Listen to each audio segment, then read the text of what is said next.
What is going on, everybody? My name is Ciara Lawler. Welcome to a very special episode of Weird News Wednesdays. I am joined as always by my partner in crime, Mr. Shaun Mead. Shaun, how is it going? I'm good. You said my name correctly, Connor. I didn't know whether to introduce the top 10 situation or introduce you first, but I realised you were more important. Well, thank you for that, but leads me on to my first question. What top 10 situation, Connor? We've done it literally every year. How do you not know? For fuck's sake. I just black out. It's a segue, yeah. It's like a two-wheeled vehicle that you ride around on while standing up. Every year, we choose our top 10 weird news stories of the year. Well, I say we choose, the listeners choose. So listeners do all the hard work, yes. Over the previous, say, 51 weeks, we do, say, 6 or 7 stories every single week on Weird News Wednesday. And at the end of the year, we put all the best ones into a little bit of a poll. And we throw, say, 25 of them at the listeners, and we allow everyone to vote. So you get to choose your top 10, your top 5, basically all your faves. And at the end of the year, we rank them in terms of how many votes they got into our top 10 weird news stories of the year as voted for by our lovely, lovely listeners. And it's always a fun time. I drink 4 cups of coffee and try and edit it. It's great. One time I did it on a laptop with 2 gigs of RAM. That was not fun. That had a breakdown. That killed itself. That laptop actually died, like, not long after finishing that recording. But because we got through it. Yeah, and it's just more of a bit of a highlight package fun show, but it's every story that ranked in the top 10 back to back. So obviously we will start at 10 and we will work our way all the way up to number 1. A really interesting thing to listen out for, Shaun, this year is something that's not been in previous years. Is in May of this year, on my birthday, I got a brand new microphone. You can definitely tell when it happens. Yeah, so we're gonna this podcast is charted. It's before microphone and after microphone. BM and AM, we'll call it. BM and AM. AM, I feel like, is already owned by some other sort of Greenwich Mean Time, but we don't care about that shit, okay? We're taking over. We're taking back AM for our own means.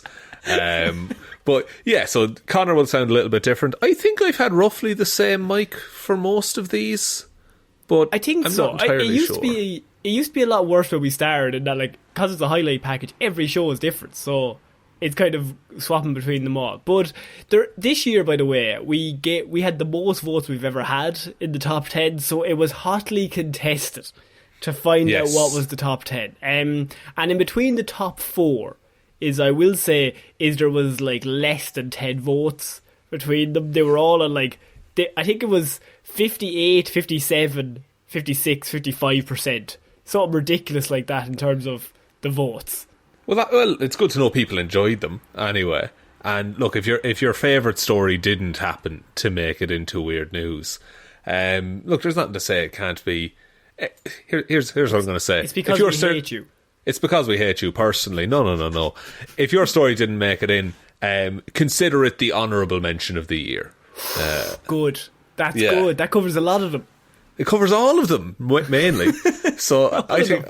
Yeah, so actually, just imagine, pick your own top 10 and imagine that. Thanks for listening, everybody, and have a happy new podcast. Happy New Year, guys. Bye. Enjoy. It's a story that it has human error leads to massive consequences, which is one of our favourite niches. But I like when the consequences don't harm things or harm anything else. This one leads to a wildfire. So I'm interested to know how you feel about this. Okay, I think this might be the stance of the podcast. I'm anti-wildfire. That's a strong stance to take, Shaun. But this isn't also a gender reveal party. This is even stupider. Good. I thought that was where it was going, but good to know it's stupider. There's quite a lot of those stories that I think, okay, well, those people are idiots. What can you do? Just leave the gender to yourself. Or if not, don't even think about it. Don't even look at it. Gender's made up. It's whatever. Do whatever you want, but don't be fucking fireworks into forests. That's what I would say. Don't flamethrow a pine tree just to tell us your kid is being born. Just give me a blue or pink or a fucking red or a green ribbon, whatever ribbon you want to use. Just a smoke bomb and everyone disappears. He's a magician. We're having a magician. So, Shaun, I have self-alleged shaman charged with starting California wildfire after allegedly boiling bear piss. That's my 1960s wrestling name, is Boiling Bear Piss. Now, here's the thing. You can understand by the headline why I want to talk about this. But also, wildfires are bad. I don't really want to talk about the massive damage that this has caused. But this might be the stupidest reason we've ever heard for somebody setting fire to our lovely Earth. And you expected us to quickly touch on this story, correct? I mean, there's a lot going on, but I also want to skip the bit of all the damage she's caused, because it's quite a lot. Of course, it's true. A California, quotation marks, shaman, see, charged. It's an audio medium, Connor. Well, that's why I said it. He held up the quotation But did marks, I do the quotation and there was a marks? moment where he thought, this will be fine. Yeah, no, I don't think so, Shaun. I think I'm an expert here. Okay. Oh, okay. It's about this big. Right, so... Look, take off that hat, Connor. I'm fully nude other than the hat. A California shaman charged with starting a wildfire that is threatening lots of homes claimed it started by accident while she was boiling bear piss to drink, according to local reports. Alexandra Suvernerva, 30, faces up to 9 years in prison after allegedly sparking the Fawn fire, which has destroyed nearly 90 small structures, and she has pleaded not guilty to it, okay? Right. She is now being eyed possibly for starting other fires across the state. So, she's also a bit of a pyromaniac, but she says this time she didn't mean it. The other ones, maybe. This one, absolute accident. The other one's purely for pleasure. But, like, I don't think she realises the effect, because I've tested this. If you Google bear piss, the first result that comes back is woman charged with starting fire. Because nobody else has tried this. She's the first. In, like, the collective hive mind that is the internet, this is the first instance we have of boiling bear piss. Also, the sentence self-proclaimed shaman is also a great one and just gets overlooked by drinking bear piss. I think self-proclaimed shaman would be an opener to any weird news, but it just gets overtaken. That's true. Like, but also I feel there's so many, and this is a bigger, but like there's so many self-proclaimed, shall we say, alternative medicine gurus online at the minute. Namaste. No, see, that's an actual thing, I think. I'm not sure anymore. We're not educated enough to know. Let's move on from whatever statement I was trying to make, but I'm quickly realising I am out of my depth. I think that's good. Go out of your depth. Say something uneducated. Let's just see who we can offend. Okay. Let me try. Okay, here we go. I think wildfires are not that bad. No. Is that? I fucked it. To be fair, lads. Actually, if you put on Twitter, I think wildfires are bad, somebody be like, a wildfire is my dad. Okay? Just, you need to stop. True. Okay? That's true. We're cancelled again, Connor. It's not even for us, actually. Our listeners are very nice, but I just read other people's comments like, come on, guys. It's fine. Just fucking dial it back, like 10%. Like famous people, Shaun. You don't want to read those comments. Absolutely not. Oh, no. As the fire raged on Wednesday, Suvernerva claimed she had been hiking and trying to get to Canada, according to documents obtained by the outlet.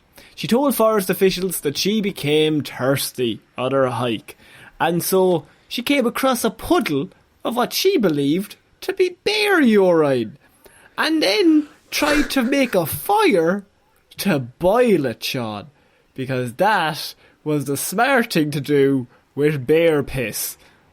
I don't think you can boil any piss and make it, like, okay.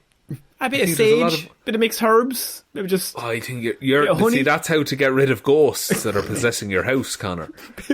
But bear piss is piss as a concept, or as an actual chemical thing. Don't be slagging piss. Bear Grylls is going to listen to this. You need to hold on to yourself. Your body's a massive filter. Yeah. And piss is everything that it couldn't deal with. Yeah. It gets rid of it. Imagine what that's like for a human. Then imagine what that's like for a bear. Yeah, but what if you boil it? What if you boil it all up and then drink it? You have warm piss is what you're dealing with then. And we've all dealt with warm piss in various ways in our life. Boil the germs out of it. And then you're just left with sweet, smooth piss going right down. Then you're left with essentially salt water. Mm-hmm. Lovely salt, num num num num, like the sea. Piss and sweat have a very similar composition in that they're both made up of basically a lot of salt water. She's on a hike. She sees a puddle that she assumes is bear piss, and she's thirsty. And her first thought is, I'm going to drink that bear piss, which I feel there's a lovely freshwater waterfall just down it's right behind it. She's like, no. I'm not walking the 20 yards over there. She's there like boiling piss in a can over an open fire, and like a lovely hiking couple come up and are like, sorry, do you know where the freshwater still is? And she's like, oh, it's just down there. The reservoir. Where's the reservoir? Where's the free bottled water stand?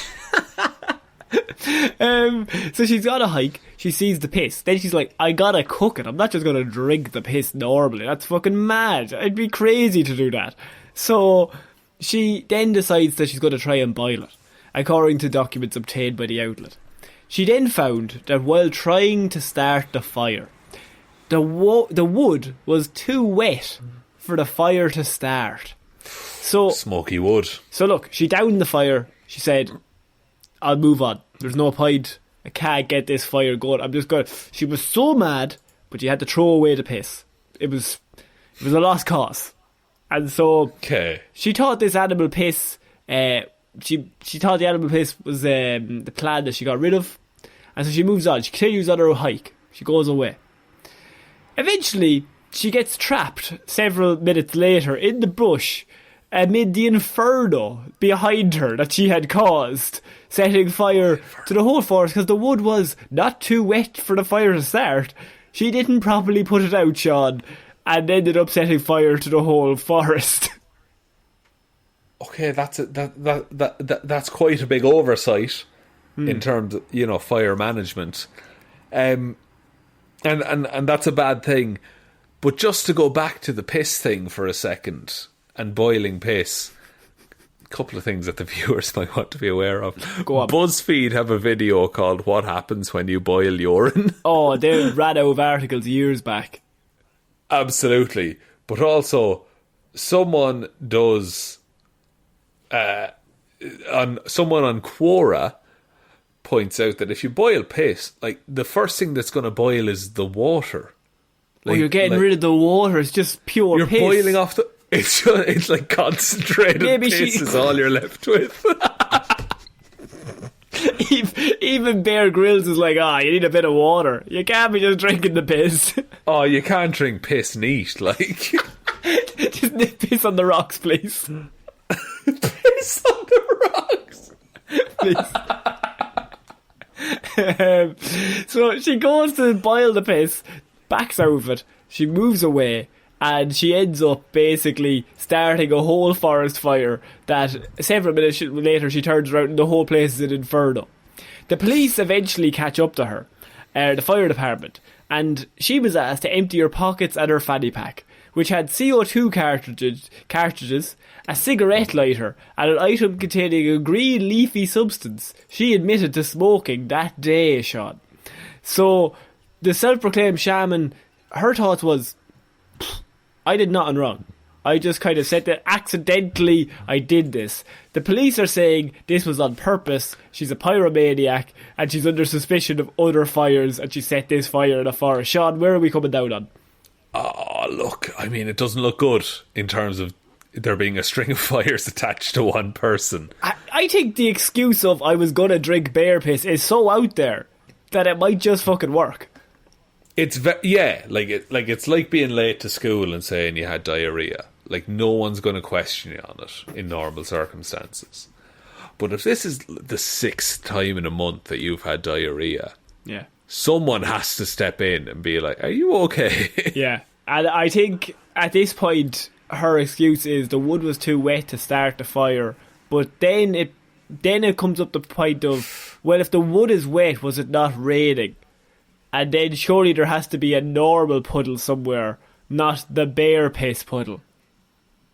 Are you suggesting that this woman passed by some freshwater puddles in pursuit of a bear piss? She's just mad about the taste. It's like, I mean, I imagine it would be like drinking watered down vinegar at a certain point. And that's just me being a fucking professional chemist saying that. Yeah. And I think it's important to remember that this woman caused so much damage through this one thing, that this is her big grand excuse for this massive problem that she has created. I just fancied some bear. But would you? Okay. And we don't usually delve into this form of fucking discussion on the show. Would you rather drink your own piss or a random bear piss? Somehow it feels more intrusive if it's somebody else's. Yeah. Like you're more connected to your... It's farm to table as much as it can be. Sorry, can I just have my piss on the rocks, please? Can I piss in a jar and you just serve me that throughout the night? That'd be lovely, thank you. Thanks very much, thanks. Thanks, you're looking well there now, thanks very much. and whatever you're having yourself. And what did she want? And for the lady, what do you want? Oh yes, that'll do nicely. Tip the gentleman, he's given me my piss. No, this is a horrifying story. Like, we're laughing about it, but my God. See, it's only funny because of this is the story that came out of it. Like, we're not laughing at wildfires. No, that's awful. We just stress that. The whole thing is awful, but her excuse is something that we need to cover, because this is so batshit that someone came up with this. That this is her plan. Yeah, her plan. Like, is it a lie? Is the main, like, would she lie about the fact that she was trying to drink bear piss? Maybe she was drinking bear piss while setting the fire. Oh, so like the initial fire to boil the bear piss and the fire that started the wildfire are separate fires. It's like two truths and a lie. Like, you tell a truth within the lie to try and get away with it. I love bear piss. Yeah. I've started a wildfire, and my favourite colour is purple. Wrong, red. We're all going to burn to death. Anyway, officer, where are you taking me? What are these handcuffs? Shaun, I think that's it for this week's Weird News. What a week of weird. It's been a lot of getting into people's heads this week about like what drives them to do these things. Just a lot of lunatics, and that's why we're here for Weird News. And it was a long time ago we covered Couples Come Dine With Me and Junior Bake Off, which I'm glad it's made a comeback in a big way. Regular Bake Off is back at the minute. If you want to keep up with that, it is. I'm an episode behind though, so don't say anything. I won't say a word. I won't say a word. I watched it last week myself. Oh my God, I'll catch up this evening. So we'll have to have a weekly catch up. We actually will before the show. Bomb squad called after man gets admitted to hospital with World War II bombs stuck up his arse. What? How do these things happen to these people? There's been a lot of stuff shoved up places recently. The bomb squad was called to a UK hospital after a man was admitted with a World War II explosive stuck inside his arse. A spokesperson for the Gloucester Royal Hospital explained how a patient had presented with a munition in his rectum. Is that a thing? Munition? Yeah, munition is it's something that's fired, I believe. No, not ammunition. Munition. Yeah, no, munitions. Like, you get supplies of munitions, which are like missiles and things. Like, a cannonball is technically a munition. Fucking hell, your pirate love has kind of come out. I did not know that. I told you. It's eventually it would come in handy, and I'm vindicated. Staff were concerned that the explosive could still be live. Oh, fucking hell. Oh, my God. Whoa, imagine having a bomb up your arse, and that's the least of your problems. You'd be walking to hospital like the Pink Panther, wouldn't you? Like, you'd have a very gentle stroll. Like, this is bad, but it could also be worse. If anything happens. It could get much worse any minute. Like, that's... Like, you know, like, oh man, not to bring in toilet humour, but like, you know, you'd have like a risky fart and you don't know which way it's going to go. That's the riskiest one of all. Because you could die and kill everyone with you. Oh, how'd your father die? God, I'm so sorry to hear. What happened? You're not going to believe it. If I say the words risky fart to you, what do you think of? Because I have a fucking other level. I thought he went into hospital for a routine procedure. Oh, he did. But this other lad... This other lad showed up and he had a few onions earlier in the day and it was not looking good. I mean, I've heard the term explosive diarrhea, but my lord. I mean, according to the newspapers, the patient explained that he had, and Shaun, I think you're going to like this, slipped and fell onto the artillery shell, which was 2 inches wide and was part of his military memorabilia collection. What's the position that thing is stored in that you can easily slip and fall onto it, and it falls through jeans? Like, yeah. I never even considered that. But yeah, the idea is he has to have just been out of the shower. Yeah. And he's home alone. He's just out of the shower. The phone rings. He has to go answer the phone. And he doesn't even have time to get a towel. It's the whole thing. He answers the phone. Yes, no, I don't want any issues. I'd love to join your pyramid scheme. Just give me 5 minutes. I can't hear you. You must speak louder. I'm only wearing a towel, he said. That doesn't go with what I just said, but that's fine. But then he simultaneously picked up like a bottle of oil and this munition and spilled both of them together. And then accidentally went, slipped and fell the oil backwards and onto the bomb. Just perfectly aligned so that it went right up there. It's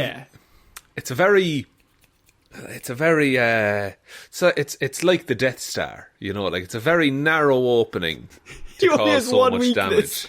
It's a 2-inch wide exhaust port in his body. But where's Luke Skywalker when we need him? Oh, Mark Hamill would sort this right out, I guarantee it. But the thing is, for this man to be vindicated, and look, if you want to shove it up him, that's fine. Do what you want. Make sure it's not live would be my only suggestion. I just wouldn't use a bomb. I just feel like... Yeah. I feel like there's an added level of danger you don't need. Well, maybe he does, Connor. Maybe it's all that does it now. He started off with bombs that were clearly not working. And it lost all its thrill. And so he just had to buy a untested bomb off of eBay. Give me one nuclear bomb, please. No, that's too big. Bigger, too big. Take it back. Step it back. Step one back. To vindicate himself that it is an accident, this man needs to post pictures of the pants he was wearing at the time. Well, the patient explained, Shaun, that he had slipped and fell onto the artillery shell, which was, of course, 2 inches wide. The guy said he found the shell when he was having a clear-out of his stuff. He said that he put the shell on the floor, and then he slipped and fell on it, and it went up his arse. But why would you place it pointing up on the floor? I don't know what an artillery shell looks like. And it I was feel 17 centimetres long by 6 centimetres wide. What? Gee, then the whole thing? The whole thing. It was typically fired from 6-pounder anti-tank guns. What the fuck? Okay, some of these are massive. I'm going to put 17 centimetres on the end of this. Yeah. And yeah, that looks about right. That looks like a cartoon artillery shell. You could see the Roadrunner being hit by one of them. Absolutely you can. But Roadrunner from the front, I'd imagine. It's a kid's show. Yeah. But... that was a deleted episode. It's fucking so beep beep indeed. Beep beep indeed. Oh wait, I think I found it. I think I found the actual what? That's ridiculous. That's ridiculous. Hang on. So it's called a 57mm anti-tank is what I've worked out here. Yes. So yeah, roughly the 60 that he was talking about. And then there's a photo of it. I would encourage anyone to Google 57mm anti-tank. I'm going to send this to Connor right now. It's popped because up. It's compared to a man's hand, and it looks ridiculous. He's seen it, ladies and gents. Holy shit. That's too big. It's too big. Like, look, the length, manageable, I would call it. But the sheer girth of the thing. I don't think... He fell on it. I don't... No, he didn't, Connor. Because there's no way that smoothly enters, is what I'm saying. No. Especially... Yeah, I think that's the actual one. That's the and actual it's hard to explain how it's so smoothly did without following it up with we lubed it up first, because then you didn't fall. Exactly. No. And it's like rusted a bit as well. Like there's a texture to it. It wasn't rusted before it went. It was brand new fucking shell. It's like how coal turns into diamonds under pressure. This man has destroyed the stainless steel. That had shit and jewellery. Everybody quick. That's... Look, okay, did they determine whether or not it was live? Could this man have killed everyone? Because this is designed to take out a tank, by the way. So upon inspection, they ensured that there was no risk to the bomb, that it had been discontinued. Okay. But there was a risk because he said, there's a bomb in my arse. They, of course, have got to check that out because I feel like, self-explanatory, we could all die. Yeah, and like... There must be some part of, like, the attending physician is like, this is a joke, surely. And, like, then when they do the x-ray, God help them if they fucking put him in an MRI machine. Oh, no. But if they do the x-ray, they deem, okay, there is something lodged up there. But then they have to call the army. Yeah, there's the call. The call comes in to these lads who are all, in my head, they're all training. Like, they're all out in the course, like, doing these fucking mad-ass... And the general gets a call. General, you're not going to like this. Are we under attack? Worse. It's worse than that. And then he just, like, does the 2-finger whistle in his mouth and all of the soldiers come running at once. Just like, we trained for this, boys. We got a code brown. This is what we've been training years for. Like, because the thing is, because I keep saying the thing because there's so many elements to this story, but they don't generally just send, like, if it's like the bomb defusal side of things, they don't send in a man to do that. They send in a robot. Yeah. So did they send the robot in? Because did they have to take it out of your man's arse first, or do they have to disarm it inside? Took it out. The doctor took it out first. Right. Okay. Yeah. And then they took a look at it to see what. And then they took a look at it. Jeez, you'd be a fucking brave doctor, wouldn't you? Fuck me, like you're at the end of a 47-hour shift. Yeah. And you're just like, gotta take this bomb out of this guy's arse. Like, there's no reason this could happen. Make preparations. Get something with like I was going to say with a lead on it, but that's A dog. A dog. No, don't put a dog. Oh God, no. Oh no. Make sure it's Christmas, something lads. with a lead on it. Come on. Little Timmy, I bought you a puppy. You're never going to believe where it is. It's not in a tree. You hear a very muffled yelp. Call the bomb squad. I put a bomb up the dog's arse before I put it in my... Yeah, there's a bomb in my arse. Sir, this looks like a dog. No, the dog ate the bomb and then, well, had to show him who's boss. You don't want to know. I just want him I was the bomb. I'm the bomb now. Oh man. Yeah, so just if you think you're having a bad day, I love the idea of there's the moment after, clearly, and I don't want to put words in this man's mouth or maybe assume things, but this was definitely no accident, first of all. But he has to reconcile with the fact that at a certain point he has to go to the hospital, and his story is always, I slipped and fell on the bomb. On the way, you're definitely thinking they're never going to believe this. Like, they hear this all the time. But how long do you think... How long do you try yourself to remedy the situation? I think you try for, I'd say hours. I think... Yeah. Because the guilt for the other side, the shame, would be like, well, I'm gonna have to get out of this myself. Yeah, like... I'd give it a good couple hours before trying it. And I mean, do you walk? Do you get a taxi? You don't drive yourself, surely. You cycle. Can you... Oh God, no. No. Optimum mode of transport for that would be an electric scooter, because you can just stand up the whole way. Good. That's actually good. Yeah. Or conversely, one of those Hannibal Lecter trolleys that you're rolled in on. From home. Yeah. But the mask is over your arse. Oh. You're facing the wrong way.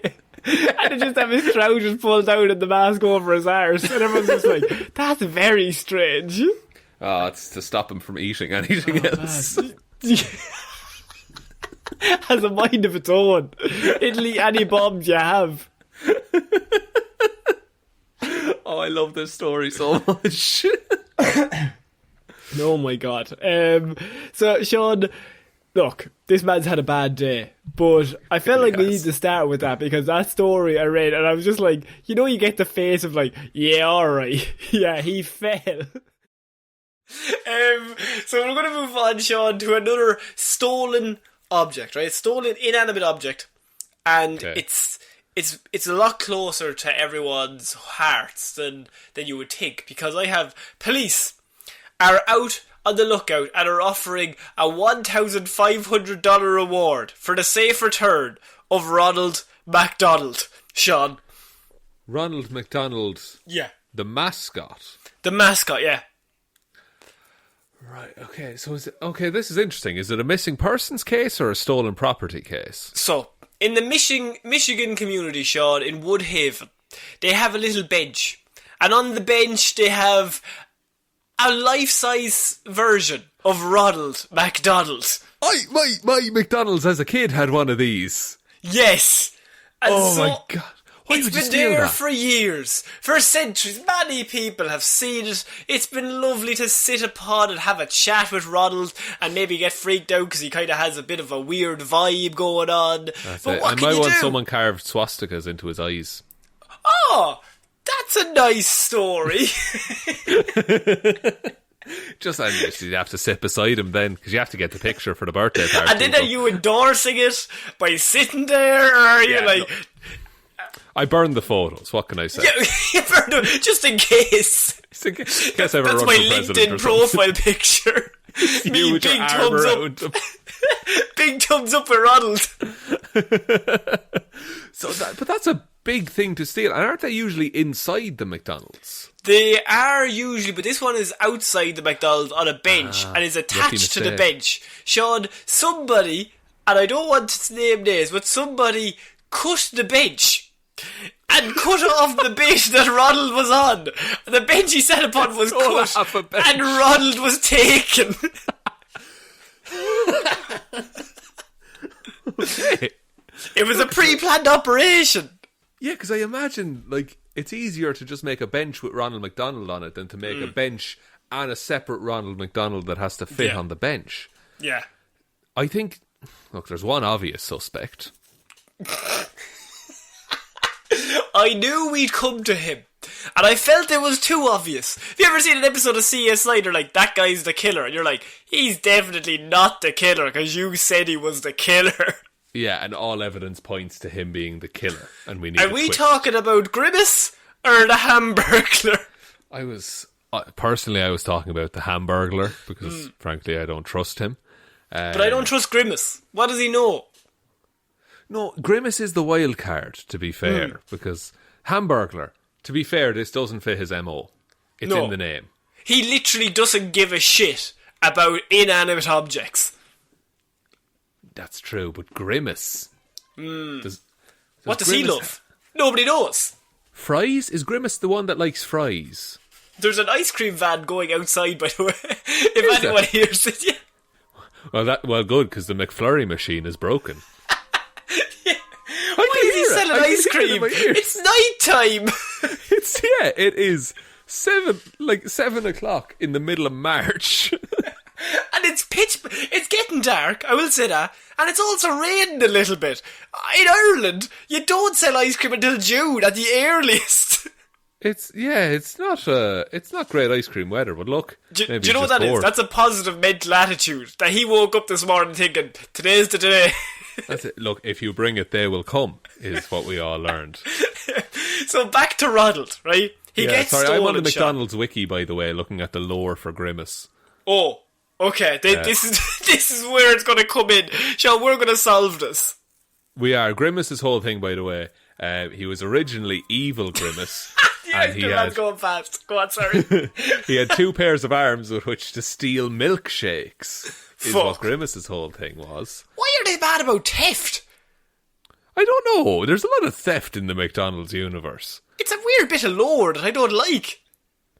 It is. And then he's been retconned that he's now one of the good guys, and he now only has 2 arms instead of 4. Now all he steals is hearts.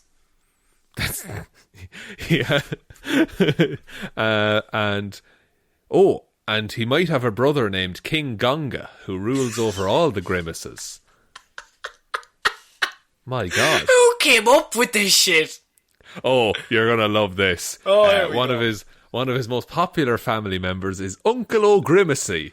How does he have popular and non-popular family members? He's barely not even a human. Go on. I don't know, but Uncle O'Grimacy is the one that comes around every March to bring shamrock shakes. The minute you said Uncle O'Grimacy, I thought, surely not. But now I feel like I've been violated. It's really You bad. telling me McDonald's are bad?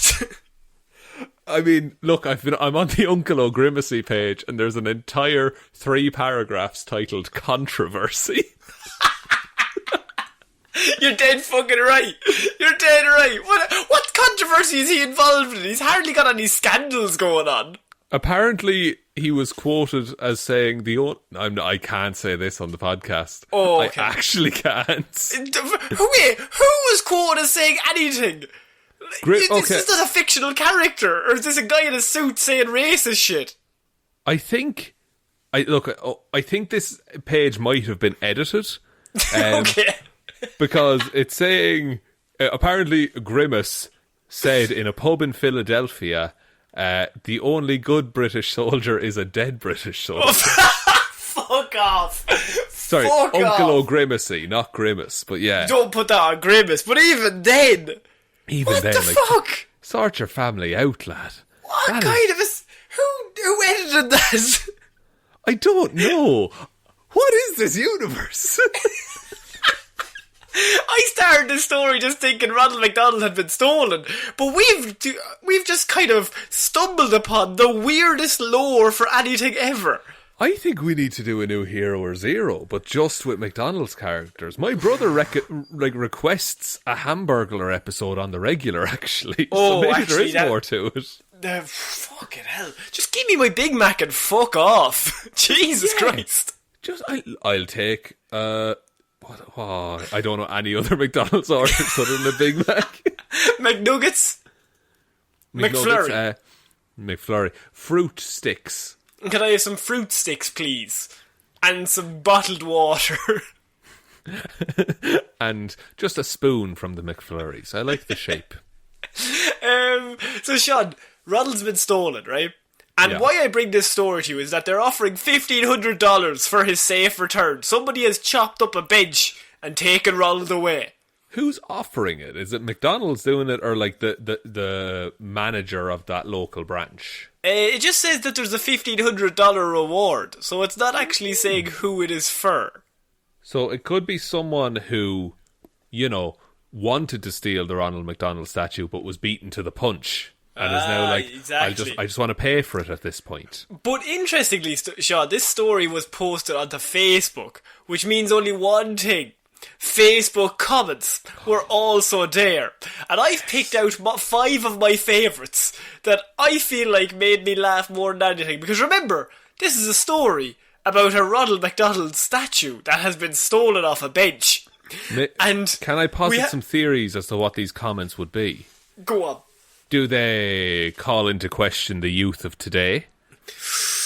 Maybe the youth of today, but I feel like these are the reactions of people that have had a murder or a great tragedy strike them down. Perfect. Let me hear them. So Barbara Johnson, she comes in hot early on, Shaun. This comment section goes up. Barbara's not fucking about.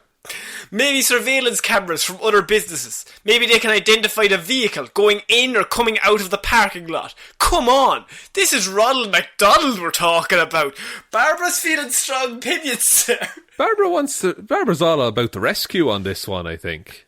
And clearly thinks this that is no Ronald. one has thought of this either. This is Ronald, guys. Guys. I don't mean to be saying this like you're fucking idiots, but this is Ronald. He does, he's hard to hide as well. He has a very distinctive look about him. That's true. I think Barbara's ideas is cameras. Yeah, Barbara's along the right track is what I'm thinking. Yeah. Scott has a different opinion. Now Mr. Scott, he's come in and he's got a different route that he doesn't need the police. Because he feels like we can do it ourselves. A community posse is needed. Mount up! Mount up? What the fuck? But he's in the cavalry. For a Ronald McDonald statue. Guys, get the fucking pitchforks. We're going hunting. And who leads the charge? It's Mayor McCheese.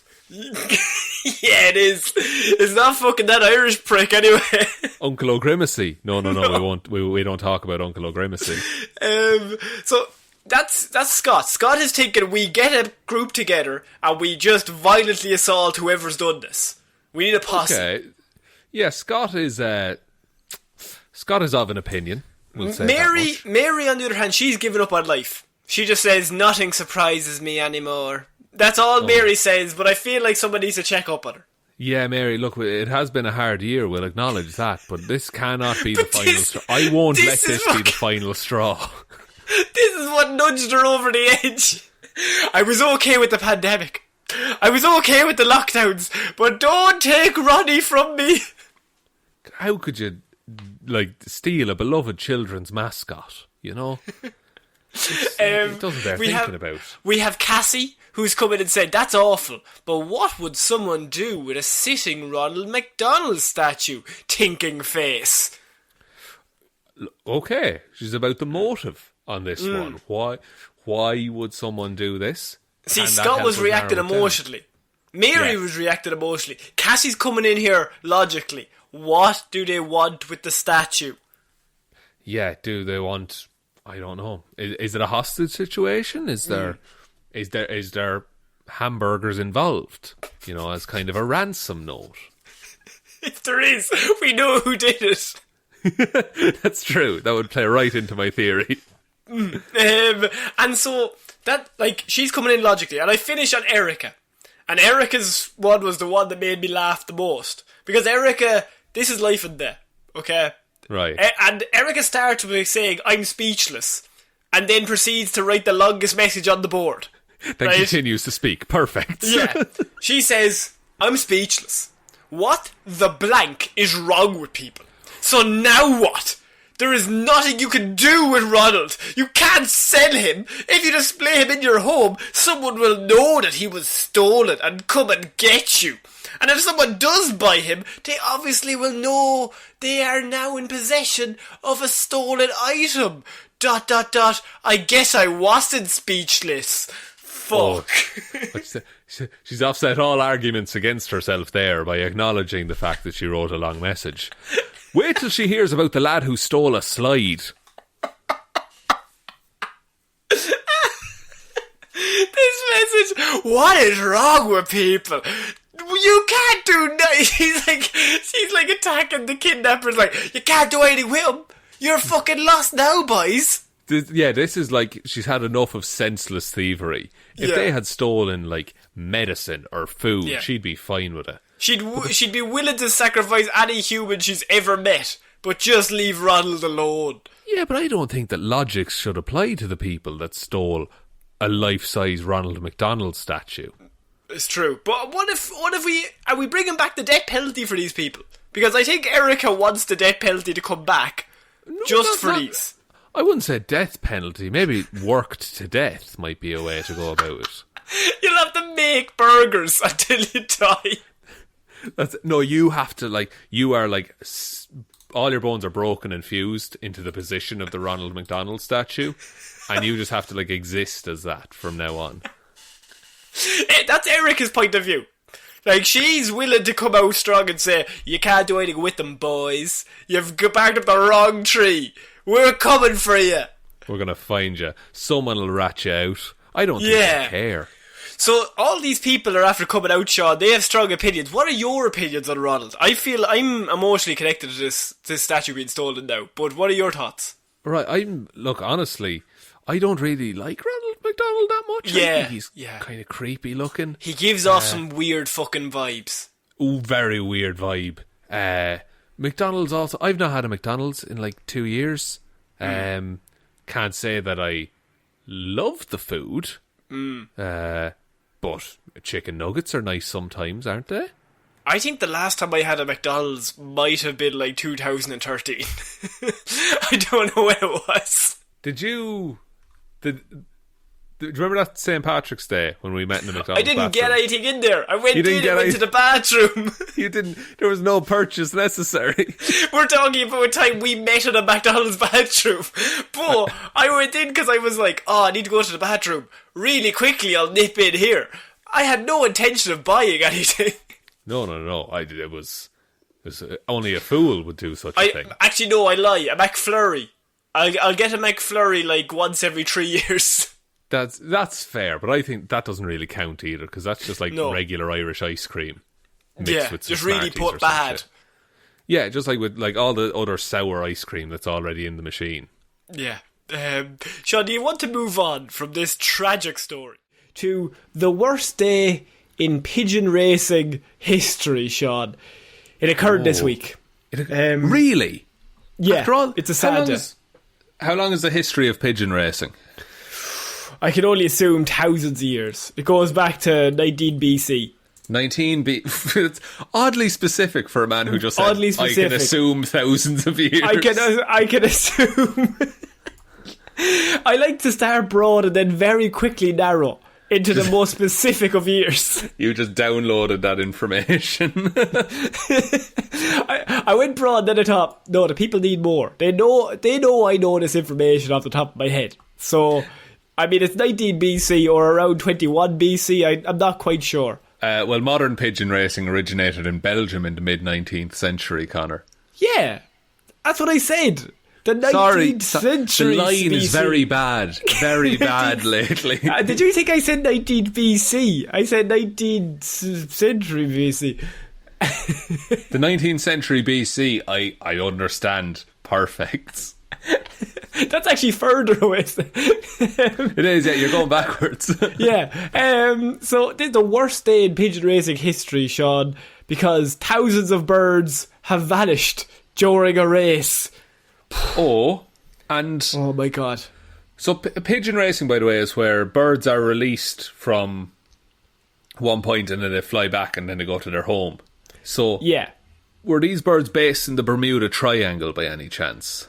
9,000 birds set off from Peterborough. 9,000, Shaun. On their way to the northeast on Saturday. In what normally would have been a 3-hour race. How many of them arrived? 9,000? 4,000 arrived as 5,000 pigeons had vanished in what was described as the worst ever racing day. I was just gonna that's not a standard margin of loss for pigeon race. Over half. Yeah, over half of 9,000 is a lot. It's terrible to say, but I assume on a pigeon race you're gonna lose one or two pigeons along the way. One or two is going to be like an idiot and just start flying somewhere else. Yeah, or fucking flies straight into a wood chipper or something like that. And one or two are going to retire from the sport. They just don't get the love from it anymore. Halfway through a race, done for drugs after. Yeah, one or two will be done for drugs. It's a situation where you might set off on the race and think it's a 3-hour race, but maybe I want to see the family more. Maybe I'll start off the race and then just veer off and go back home. No point. Maybe it's like the London Marathon. The pigeon isn't able for it, but does it to raise money for a good cause. One of the pigeons is dressed as Big Ben, flying around. One of the pigeons is carrying a fridge to represent depression. and that's the problem. 5,000 of them were all special dress, and so that's why they couldn't make it. They were just on the fucking ground trying to fly. They were all dressed as flightless birds. A string tied to a fucking fridge around their foot. I can't take off, lads. They're still at the starting point, just straining. Most of the breeders I'm talking to are blaming the atmospheric conditions, possibly a solar storm above the clouds that created static in the atmosphere, but no one really knows. What? That's a wild... That's very similar to what I just did. It's very specific and then nobody knows. It could be anything. We're suspecting each one was individually struck by lightning, but it's also they could have all gotten lost. It's either, I don't fucking know, it could be anything, or a solar storm above the clouds that created static in the atmosphere. Now, it's one of those two. We don't know which. Right, okay. This is risky, because when I put the tags on this episode, this could get us into a very different category of podcast. Okay. What if the sudden interference from 5G towers, right? I'm in. Has upset the pigeons' natural sense of direction, Connor. Yeah. So now they're all flying to Microsoft headquarters. And Bill Gates has an army of birds. He says army. Now he has an army of birds. He's unstoppable. That's why his wife divorced him, because she said, I can't deal with these birds anymore, Bill. He said, you're happy to leave. If it's you or the birds, I'm choosing the birds. Yeah, I will not give over these birds over my dead body. And how are the birds getting in here? Windows, Linda. Windows. Holy shit. And think about 5G. What does G stand for? Grand. 5 grand. 5,000, Connor. 5,000 pigeons gone missing. Fucking Triangle Illuminati confirmed. I don't know if we're going to say it. We'll go on. Sorry, I'm really enjoying the pigeon racing Wikipedia page, because there's a whole section devoted to doping.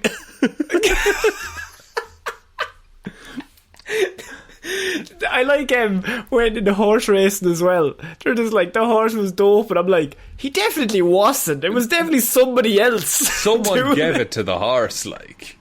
My favourite wasn't there a few years ago where one of the riders was like, I didn't know that the horse was full of drugs. I'm like, well, Somebody in your team did, because it wasn't you on the drugs. It has to be him. And in horse racing, like other ones I've heard is that like they'll weigh down the saddles before they go weigh the horse, so that oh yeah, you know that they'd be heavier and their odds are low. It's a fucking ridiculous thing. But like they're giving the pigeons caffeine, they're giving them corticosteroids. Fuck off! No way. What the fuck? They're introducing anti-doping rules. Ah, Jesus Christ. How does the pigeon racing turn into the Tour de France? I don't know, but let's hope there's no... Maybe it was your one with the cardboard sign. She's going to be at the next race. She's every race. She was at the start of this one. 5,000 pigeons just flew into the sign. It's a very big sign this time. So what happens is homing pigeons use the Earth's magnetic field to navigate, but their sense of direction can be distorted by a geomagnetic storm, Shaun. Oh, like in the movie Geostorm. Like in the movie Geostorm, maybe a solar storm above the clouds that created static in the atmosphere, like Mr. Richard Sayers told us. Right, okay. So wait, if it was static in the atmosphere, did it just impact their sense of direction, or did it like shock all of the pigeons at once? No, it's just their sense of direction. So they think 5,000 pigeons are out there just lost. Just forever circling the globe, just like... Breeders have seen hundreds of pigeons fail to return to their clubs. They have asked anyone who sees the pigeons to help. Any identifying markings on them? Well, they're pigeons, sir. I mean, they say that they have identification rings, but like, who's looking at a pigeon going, what's the fucking ring on that? What's that? Bob? Yeah. Is that fucking Bob? How do you read an identification ring on a pigeon? Carefully is the answer. I think you'd have to get quite close. You need to catch the pigeon, like the famous show. Exactly, you need Muttley and all the lads. All the lads. Pigeon racing was contested at the 1900 Olympic Games in Paris. What? Serious? Yes. That's weird. That's not a very good spectator sport, I would say. No, although to be fair, any of those spectator sports, like, if you turn up and you're at one part of the race and then they just all run past you and then it's like, right, well, that's done. That's great. Yeah, we'll go home now. It's like the St. Patrick's Day parade. Like, it's just... But that's designed, like, it just moves and there's different things all the time. A race is like a very shit parade. Not to keep it on the Tour de France, but those lads are absolutely, like, in Irish terms, booting it. So they are, right? They're not hanging around to wave. Like, they're going about 60, 70 kilometres an hour, just like cycling.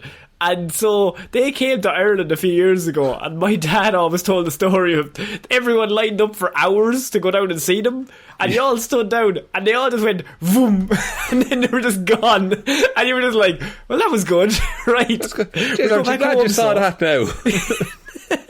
That's like that blur that we seen. So they say something happened to disrupted their navigation abilities, that they can't find any of these pigeons, and if we find them, we have to return them. They also say we should give them food, water and a rest before allowing them to continue on their way. Sounds like a fucking press report put out by the pigeons, being like, yeah, lads, just give us a room and board for the night and we'll move on. Shaun, this is the worst day in pigeon racing history and you're taking the piss. I think it's outrageous. Look, I have nothing but respect for the pigeon racing community. You know, I don't have much respect for the lads that train them. I have respect for the pigeons, to be fair. Pigeons are doing the hard work. Yeah, it's a pretty messed up hobby when you think about it. Because now 5,000 pigeons are lost. Like, what if they had a family back home? The thing about that is why we're allowed covered is they're not dead, they're just lost. That we know about. So they're just flying. They're just flying around someplace. How do you... Were the 9,000 pigeons, were they all belonging to one person? No, it's like you have trainers. You'd have a lot of teams. You'd have guys so they all let them off like, at once, kind of. It's not one lad. So you turn up, you rock up with your team of 5, and you get the 5 best pigeons that you have. Yeah. And you rock up, and then we release those 5, and if one of those win, you get the money. So I could get my ragtag team of pigeons together who all come from like different upbringings. Like there's the different posh one. areas, and Yeah. they don't really get on at first. And there's going to be a midpoint in the journey where they really don't get on. Oh, they and then split. they realise they split, and then they realise we're stronger together than we are apart. Yeah, and they're like, and someone is telling him like, listen, you're meant to just fucking eat chips in a train station, and then he's like, stop pigeonholing me, and they say that's what we call our house, and and then he goes off to become a prime racing pigeon. You train them. You train them to form some sort of Megazord, kind of like legs and arms. Then they become Optimus Prime, and then they fly through rocket fuel to the finish line. And the villain pigeon that they've been fighting against this whole time hurts his wing at the end and is dive bombing. And our hero pigeons dive down and pick him up and carry him across the finish line. And they're like, we're going to finish together. We're going to finish this together. And the little at the end villain, of the day, we're all pigeons. The little villain has a little moustache and a little scarf. He's a little evil pigeon, yeah. I think this is a movie. Pixar could do this. Do you think there's a movie about pigeon racing out there? Is there not that movie that had Ricky Gervais that was about the birds? The animated movie? Spies in Disguise? No, that's not it. Oh God, I don't know. Was it about World War II, like owls or something? There were war pigeons during the war. That like you'd send messages by pigeon and shit like that. But I don't know is the answer. I'm pretty positive there's a movie that has Ricky Gervais in it as a bird. 2007. Somebody look that up. Let me have a look there. War pigeons during World War II. Yes! Starring Ewan McGregor, Ricky Gervais, Tim Curry. This is an all-star cast. It's called Valiant. What year? That came out 2005. Oh, I said 07. That's fair enough. I said 19 BC. Tag with the same kind of confidence. It's just like, it's so mad because it's a Disney movie, but it's just like 5 years after the declaration of World War II, 3 homing pigeon service. I think that was along the same lines of all those animated movies they did for a few years. Always had 3 characters that were animals. Wasn't there the one where wasn't it about a farm and there was like a cow and all that? I can't remember what that was called. No, not Over the Hedge. Although Over the Hedge was one as well. But there was one about a cow on a farm animals on a trip as well. Barnyard? It could be Barnyard. That's like 04 as well. That was 2006. So this is not Movie Monday, Shaun, but this is just us reminiscing about old movies that nobody remembers. That's what Movie Mondays is for. That'll tell anyone listening to this, we have a head full of useless information about shit that movies that I've seen when I shouldn't have. That's just, it's clogging up like, how do you actually fucking manage a house? Nah, don't need to know that. No, Jim Broadbent was in Valiant though. So Shaun, I was going to go around the world, but we're starting this week right in our backyard. Now this is news that it was news to me. And so I'm assuming it'll be news to you, and I think it's pretty big news for around the world, because Ireland is under attack, Shaun. What? Under attack. Yes. We are a neutral country. People don't tend to attack us, surely, Connor. Yeah, look out your window now. You're under attack. You are under attack from sex-crazed spiders. Tell me more. This is an actual headline. As Ireland is under attack from sex-crazed spiders, apparently, Shaun. Now, I thought you were the man to come to. You're my expert in all things sex-crazed spiders. That's true. Shaun, what have you heard in the grapevine? What are we looking to expect here? Look, fun times had by all. Death by snoo. Death by... Yeah, tiny snoo, it would seem. What kind of spiders are we dealing with? Like, are we talking like a Spider-Man situation, that it's a human spider? Or are we talking like a spider, like in the real world? Spiders the size of your hand, apparently, Shaun. Right. Now, we have a few patrons from an area of the world that has lots of spiders. For example, Waffles. We've got Ryan Evanson. We've got all of them there, right? All the lads. Does New Zealand have spiders? I mean, probably. I thought New Zealand was to spiders like Ireland was to snakes. Am I correct there? Patrick turned up. Sorry, Shelob was in Lord of the Rings, actually. So, yeah. Fair enough. You are correct. At the end of August, Shaun, which is yesterday. Today? No, it's yesterday. Oh, shit, Oh, I'm so late for so many things. So, what I'm going to say is, this is meant to happen at the end of August. We're already in September, Shaun. So we're at war. Yeah, you didn't even know. The war clock had already turned up. Okay. Ireland Fist is being invaded by a swarm of sexually aggressive, fist-sized spiders. Shaun, that is not a sentence you want to say. They chose the word fist there, didn't they? They're really fist-sized, sex-crazed. Fist-sized, sex-crazed. Sex-crazed, fist-sized spider. Like, is that better than how many of them are there? I suppose if it's an attack, like, is it a 300 scenario? Or is it a Dunkirk?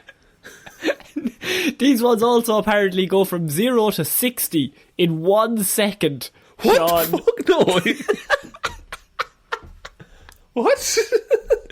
Look, I'm just bringing you the news. I didn't even know we were at war, but apparently, as a neutral country, we are at war with sex-crazed spiders. How do you fight this? Like, how do you fight a sex-crazed spider? This is surely our last episode. Like, I mean, it's already the start of September. Like, this is the last recording we have. What if it ends, like, halfway through, and I somehow manage to cut both audio streams together and upload it in time? Just magically. Just the spider does it. The spider's like the world needs to hear. How much of a threat are these spiders? Like, are they, like, presumably they're sex crazed for other spiders, right? According to experts, Shaun, these 8-legged freaks are on the prowl for a mate. So the Irish were being advised to keep your eyes peeled as well as your wits about you, which I feel like, how the fuck does either of that piece of information help us in our battle? Be ready. Be ready for an attack, lads, at any time. The thing is, they still haven't told me what to be wary of about these spiders.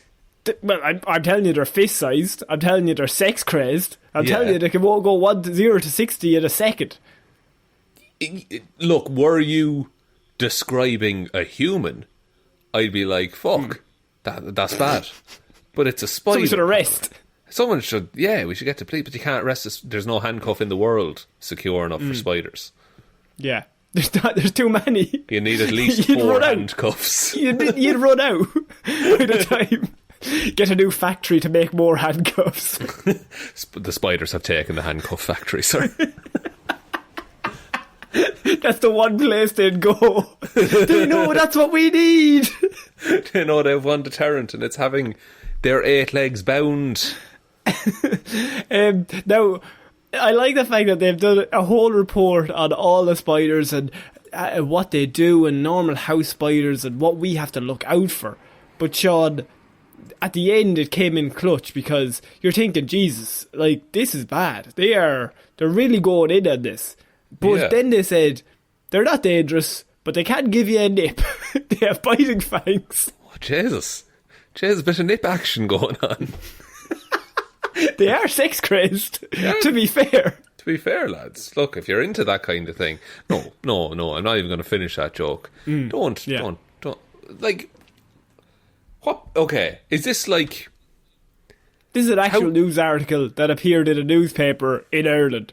That's what I was going to say. Is this like an actual story? Because it sounds like they found a headline and just said, oh, fuck, that'll be an interesting read. But the spiders are grand.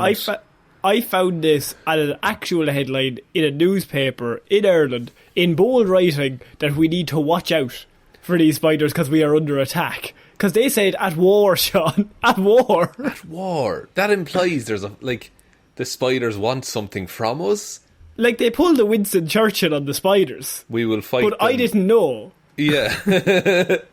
We will fight them on the on the windowsill. Yeah, just wherever. Like, it's not funny because it's just where spiders hang out. So what do we think? Do you fancy your chances, or as the Irish people as a species, do we just give over the keys to the spiders? That's the thing, because we're not very comfortable with like sex and stuff in this country. So I think they'd rock up to Dáil Éireann, the Houses of Parliament, if you will, and they just knock on the door, and like Micheál Martin would walk out. He's the leader of the country, and there'd just be spiders riding everywhere, and he'd go full like Irish dad seeing something he's not comfortable with, and he's like, oh, Jez, oh, God, you don't know where to look, and then he'd like hand over the keys to the one spider who's just like standing in front of him.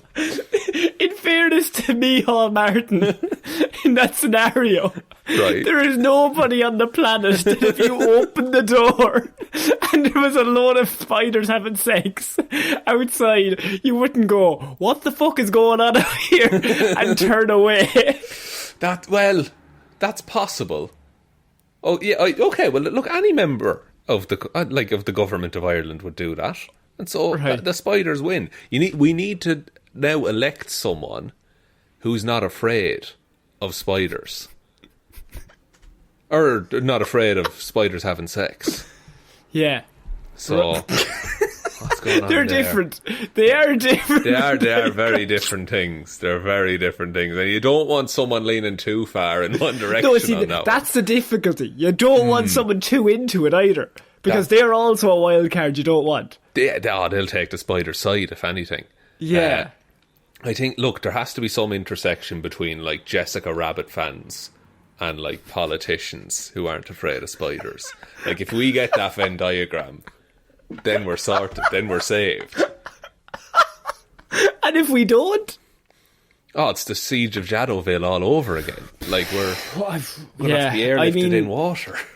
I feel like this is the end. I feel like listeners, you're listening to this somewhere else that is not here in the Emerald Isles. Pray for us, because this is it. Yeah, international listeners, you know nothing about spiders and their danger. And war. As Ireland never gets involved in anything. We have it the hardest, let's be honest. Look, I just wanted to make you aware that we were at war. I didn't realise it. I'm sure you probably didn't realise it. So I hadn't, no. Yeah. So if you go outside your door tomorrow on your way to work and, you know, there's a load of spiders in the street up to no good, I want you to be aware that you knew it was happening. That it didn't take you by surprise, because you wouldn't want something like that to take you, maybe just like jump up on you out of the blue. No, and you don't want that happening like in front of, in plain view of everyone. Do you know, we'd all be distracted. We get no work done. Somehow I'm embarrassed, but I'm not involved. But like I'm embarrassed because I'm here. Yeah, and like you're not a spider. I imagine imagine a regular spider seeing that happening. Like, because a regular spider, like the size of like it's like half an inch across, right? And then they see this monster hand-sized spider just going at it with another spider. Like, you're gonna be traumatized. This is the worst season of David Attenborough narration I've ever heard. Anyone good with video editing, just cut that over some scene. It'll be fine. We need to get David in. And David needs to be flown in the next flight. Oh yeah, we'll just get David Attenborough in. Yeah, just what's for he the up crack. To? What's he up to? 97 years old? He's sitting around. He's doing nothing. David, I have something you've never seen before. Yeah, wildlife in the jungle's grand. Have you turned up in Dublin when you see spiders riding? You haven't. Come on here now, let's go. Is it in Dublin, or is it countrywide at this point? I can only assume it's going to start in Dublin and spread. Maybe you would dock in Dublin. You would dock in Dublin, would you? Also, they're coming over from the UK, is that right? No, I don't I don't want to make any claims. We've been down that road before, Shaun. I don't want to get involved. You're staying out at this time, fair enough. Dozens of men were called to a certain battle during the week, and that battle was the Josh battle. Yeah, and to find Josh Prime. This was never going to bypass us here for Weird News. We were always going to come to this first, because I read that headline and I thought, that's our number one news story of the week. So I have dozens of men are called to the Josh battle in a field to determine the one true Josh. Shaun, what do you know of this story so far? Wasn't there... It originates from like a JPEG I've seen on Reddit, which is someone added a bunch of Joshes with the same name all to the same Facebook group. and opened the conversation with, "I bet you're wondering why I gathered you all here." Followed by a list of demands. And this was last year. And it was started by a guy called Josh Swain on Facebook. And he basically, as you said, he added a bunch of people into the group. I was just like, this day next year, you have a year to train. You're probably wondering why I've gathered you all here, but precisely on the 24th of April 2021 at 12 p.m, we will meet at these coordinates, and then we fight. Whoever wins gets to keep the name. Everyone else has to change their name. You have a year to prepare. Good luck. It's such a dumb, amazing idea. It's so dumb that it's just a funny tweet, but then the fact a year later he was like, well, fuck it, we may organise it now. This is like 2021's version of the Area 51 raid, which is something that by all accounts should not have gone ahead, but it happened anyway. And it's beautiful.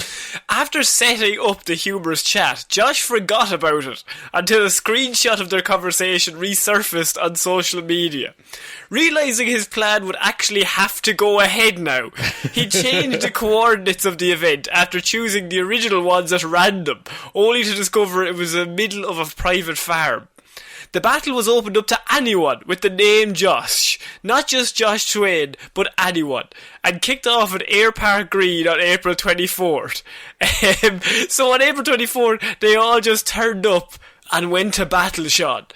And the roster's been expanded. It's not just Josh.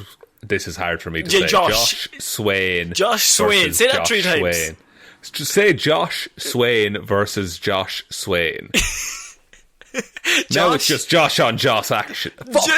No, not Joss. Joss Whedon isn't here. Josh. Josh. And it's actually amazing how many people showed up. Like, there's videos of this. The words they use here is an army of men. Excellent. An army of men bearing the name Josh entered into battle to decide the rightful owner of the name. Reminiscent of the scenes from Star Wars, dozens of Joshes swapped lightsabers for pool noodles and fought to the death to determine the one true Josh. I like that they used pool noodles and things like that. And look, we wouldn't report on it if this was the case, but wouldn't it be mad if they actually had proper swords? Like, you think Hunger Games style? I'm thinking let them fight. Yeah, I think they all turn up in a field and there's a bunch of weapons in the middle of the field. And then you hear a countdown and now you're like, okay, nobody leaves until one of us leaves. Yeah, 400 men enter, one man leaves. And they're all like kissing their families goodbye as they're leaving. It's something I've got to do, Ma. Just don't stop me. We've established on this show before, stay away from the man who chooses a grenade as his primary weapon. He's too wildcard, you can't have that. He's too wildcard because he's willing to put it all into one throw. And I don't want to fuck with that. The guy with nunchucks as well, stay away from him. Because it implies he knows how to use them. Anyone who turns up knowing how to use nunchucks immediately goes to the top of the queue of killers. So that's just in the bag. I would go for the guy who picks up maybe a sword, because the sword looks cool, but normally they wouldn't know how to use it. Exactly, yeah. I think they'd be at a disadvantage with their weapon. I don't think no guns in this fight. That's a decided on fact. I mean, that's just no crack. Also, the lad who picks up like the mace, I'm not sure how to feel about him, because it's neither as terrifying as the nunchucks, nor as hard to wield as a sword. I think. I feel like a mace, you can just fucking swing it and you'll do pretty well. Just swing around your head and hope for the best. Hope for the best, and then slowly lower it onto your own head, and then you stop lowering it as you are dead. As you are dead, and now someone else is the main Josh. Now, Spider-Man, Luke Skywalker and Chewbacca all appear to feature in the mass Josh brawl, where one 5-year-old came out victorious, Shaun. So, what happened was there was a mass brawl. We had to have a winner. And the grand champion was a young child by the name of... Oh. Yusuf. What? Is it actually? Yes! Lads! Oh, actually, that's like... They realise, after all the bloodshed, there can be no great Josh. He's like... Yusuf is on top of all the bodies, just being like, what horror has man wrought? No, he's in the middle like Thanos, just wiping them out, and they're all hitting each other, and then everyone stops. They're like, Josh's! He's taking us out! He's the strongest one! He's perfectly coordinated his swings so that when someone like falls over, the body like ends up creating a channel so that people have to approach him from only one angle. Yeah, that's what he's done. And he's also called Yusuf, so he's just in the middle of the Josh fight, and he's 5 years old. And... you're not going to take out the 5-year-old, really. That's the difference. That's the difficulty. You have to fight the 5-year-old. So, Yusuf Nassar was met with hundreds of cheers from the crowd when he won the siege at the field. One man chanted, "He's 5, everyone!" before the youngster was enthroned with a Burger King paper crown and a WWE title belt and lifted it into the air by the crowd. Amazing. I know, but I will say, I don't know if the crowd knew he wasn't a Josh. Yeah. You're like, Josh, and he's just keeping a low-key, like, identity. Yeah, like, how do you approach this as a kid? Like, that kid is eventually going to turn, like, 18, and he might have a foggy memory of this. Still going to have the crown on, the belt around his waist. He's gone mad with power. Yeah, he's become the leader. But he just looks himself in the mirror every morning and he knows he's living a lie because he's not Josh. I think he has to come to terms with that. Is one of the Joshes has brought their son. And he's just like, you stick to the side while daddy's going to go win this fight. And then, during the fight, the father took a fall. And Yusuf decided he was coming into... Like in a Mulan situation, the father was no longer able to compete. And so Yusuf took his place. I see. The father... Yeah, like last year when this fight was organised, the dad was in great shape. He was training.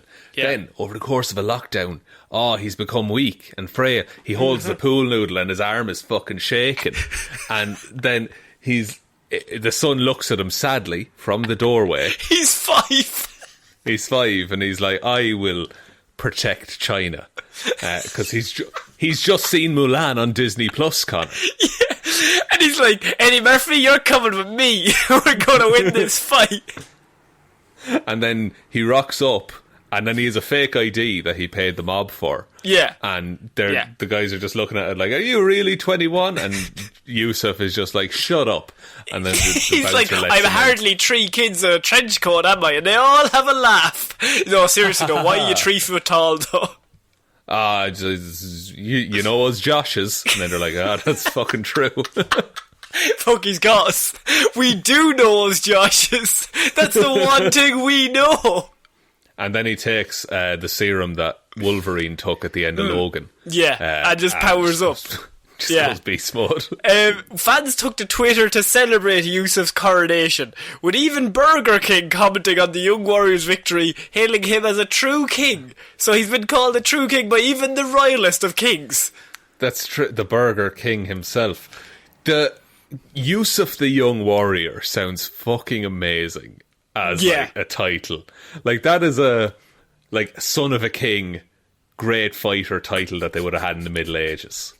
One person said, people are awesome, and I think this is a very wholesome... There's 2 different tweets I had here, and one of them is really wholesome, and then the other one shows the power of Twitter that is just very funny, because I have one person said, people are awesome.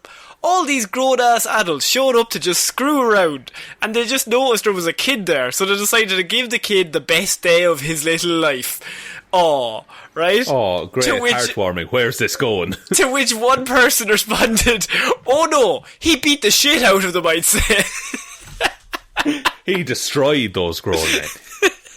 mentally, emotionally. Yeah, he was like throughout the whole thing going, "Hey Josh, your wife's cheating on you, Josh. Your wife's cheating. Oh, what's that? Oh, you have a boyfriend. He doesn't fucking like you, Josh." Oh, he's done like prep time. Like he hasn't spent a year training. He spent a year gathering information about all of his opponents. Do you remember in 5th grade when you couldn't climb over that tree and then your pants fell down? They were not laughing with you. They were laughing at you, Josh. And they were everyone laughing remembers, Josh. I remember. I wasn't even born until 2016, but I remember. This is it was a conversation I used to have with someone I used to work with, that once every year, every adult should get together and just play a big game of hide and seek. Okay. Wouldn't that just like relax everyone? It's like the Purge, but hide and seek. I feel like is there not a better game than hide and seek? Because Tip the hide can. and seek. Does tip the can translate internationally? It's very simple rules. But it's definitely not the international name for it. No, we call it tip the can, which is... Can you explain the rules of tip the can? Right, so there's a can, or... There's anything. Anything. It's usually a lamppost. It was a lamppost on my street. There's one person who's it, and people are running around. If you get caught by the person who's chasing, you have to go to the lamppost or the can and keep your hand on it.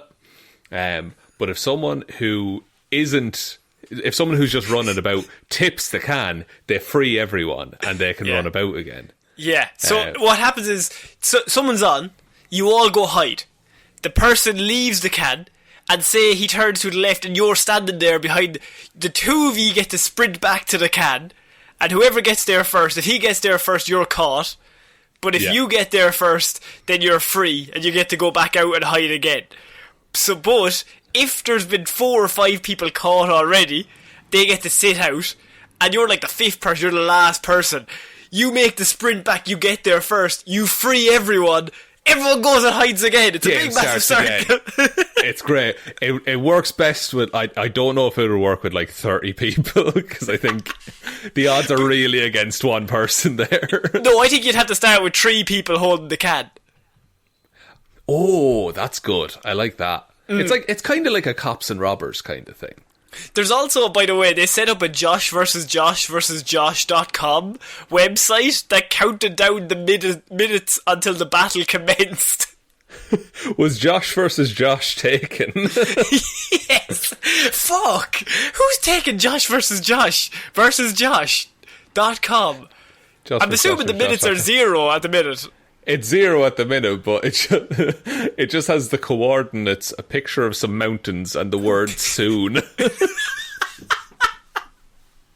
is where the internet should be used. This is the best thing on the internet in a long time, man. I'm really happy this exists. Unfortunately, it has been copied because another Facebook user named Matthew Fox has already proposed a battle of the mats in 2022.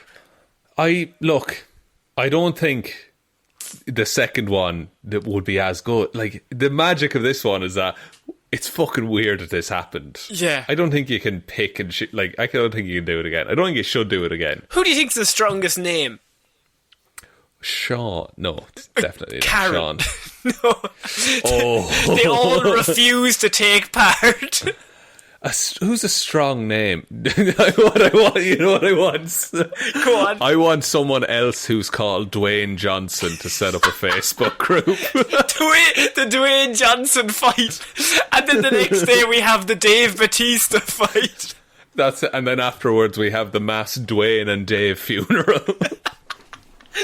And it's just the two of them, like, they just kept coming. We're too nice, but we told them to stop attacking us. But we can't. If we lose, that's our Hollywood game over.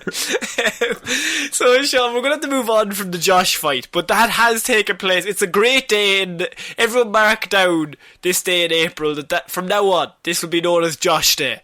And the 5-year-old will have to defend his crown, I'm assuming, in 12 months. Oh, do you think he's like the reigning champion and now he has to defend that title? I think they'll start a pay-per-view business, yes. Okay, well, looking forward to the him versus McGregor fight that everyone clamours for. On to our next piece of news, and you seen me throw this into the document maybe 7 minutes ago. Yeah. And this is a big news story here in Ireland, but not big anywhere else in the world. No, but it's hilarious to us. So here's the thing. Sometimes we have stories that are only funny to us, and it's trying to convey to the people why it's funny to us. Yes. And so, many years ago, there was a little video with a man called Rory McSorley. And I say man, but he was being interviewed in the schoolyards in 2015 when Ireland was experiencing a bit of icy weather. A bit of cold had set in. It was the winter months. Yeah, it's about 2 inches of snow and the country shut down. And so the news reports go out to the schools for some reason. You know, like that last story on the news when they're like, murder, robbery. Now we go to a school where they're going to interview the kids about the fact that it's cold. Yeah, and it's to, I suppose, lighten the mood at the end of it. And this young man lightened the fucking mood of the country for ages. So he has a very thick Derry accent, which is in Northern Ireland, which has a very much a different accent to ourselves. It's something to behold. Yeah, if you want, I do have the clip ready to go here, Connor. I mean, if you can pick that up on the microphone. So they ask this, I can only assume, so 2015, he's 24 now. So 6 years ago, he's 18 or 17 in the clip. I think he was doing his exams at the time. And they ask him, what do you think of the cold? I think is the question. His response is this. So. Well, the mother says we had to go anyway. We hadn't much a choice in the matter, but sure. It's a cold journey to school this morning. Oh, God, you wouldn't be long getting frostbite. And that's it. No. A man was made. No. If you didn't understand that, that's absolutely fine. Because half the people didn't understand it either, right?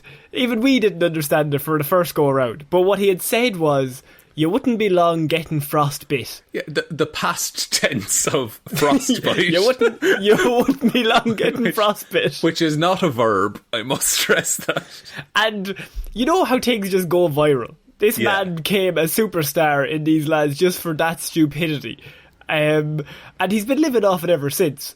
But viral sensation Frostbite Boy was in a bit of trouble this week, Shaun. This is a fucking ludicrous story. This is one of the situations where I read this story because it got sent to my phone by our national broadcaster.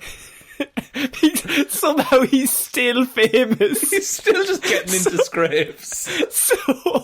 So this man, he's known as Frostbite Boy. He's 24 now, and he's had a terrifying ordeal off the Irish coast that for some reason has brought him back into our lovely lives. He's been in retirement for 6 years, just not getting frostbite. Just Ireland has this thing where people will become famous for the stupidest of reasons, and then they'll keep cropping up because it'll be that lad. There was a fella on the Toy Show one year who really liked clocks. And people don't know what the Toy Show is, Shaun. It's a show, basically the most successful, most watched talk show in the country around Christmas time every year. It just turns into literally 3.5 hours of advertising, and they show all of the toys you can get, and it's actually gas crack. We all have a bit of fun with it. But there was one child on it, and he really liked clocks. And he wanted to be a horologist when he grew up. And so every couple of years, RTE, the national broadcaster, just checks back in with this dude. See, like, you still into clocks and all? Because nothing happens here. Nothing happens, gas. So he went on to become an internet star all over Ireland, Shaun. But his name is most recently in the headlines for his audacious attempt to swim to a lighthouse that left him dangerously hypothermic. Which nearly is quite ironic. You wouldn't be long. So McSorley, now 24, had to be saved 4 kilometres from the shore after he got into difficulty out at sea on a beach near Inch in County Kerry. Yes, there's a place called Inch. Let's not get into it. If you're going to go there, you may as well take a mile. For God's sake. The internet star was first internet star. The man did nothing, but was first reported missing at around 8 a.m. on Sunday after his clothes and shoes were found on the shore by a walker. Rory was found by the RNLI a whole 12 hours later at 8:15 that night, surrounded by a pod of dolphins, Shaun. Yeah, just come to check this dude out. It's the internet guy. They knew themselves. Dolphins are very smart. Very smart. Like, Dolphins have Wi-Fi. That's the frostbite, lad. Fucking hell, let's get going. Speaking to the Irish Independent yesterday, after his release from the university hospital, he thanked those who found him. The dolphins, I can only assume. It's like, sound lads, I really appreciate that. If you think of this quote as him talking about the dolphins, it gets better, because he says, they're very professional and very slick. Fucking hell, fair fucks. Fucking hell, you can't grasp onto those dolphins for loving their money. I have to say, they aren't like doctors or paramedics. Paid professionals. They're volunteers. Fair play to them. Yeah, fair play to the lifeboat lads. Do you know what, lads? Good on ye. And so they wrapped me up in blankets and took my body temperature and everything, and then just rushed me into the hospital. So what happened was, he went to go swim out in the Irish Sea, which, first of all, bad idea. Just straight away. Yeah, it's wild. Like, first of all, it's freezing. It's never calm. Even in August, it is fucking freezing. It's perishing. Like, and he just tucked an ocean of swimming to a lighthouse. But he's somehow in Kerry, which is the far end of the country, which has a completely different accent. So I'd like to see Derry and Kerry, which everywhere out of this is just called something E-R-R-Y. No, but I went to school with twins named Derry and Kerry. You did not. No, I didn't. It'd be fucking good though, wouldn't it? I think he gets down to Derry. Yeah, Kerry. He gets down to Derry. Kerry. And then he decides he's going to go for a swim off the beach. And he does it in the middle of the night. And then he must just get swept out 4 kilometres out into the ocean while he's there after the dolphin ordeal. Now, did the dolphins bring him to safety, or were they about to eat this man alive, is the real question.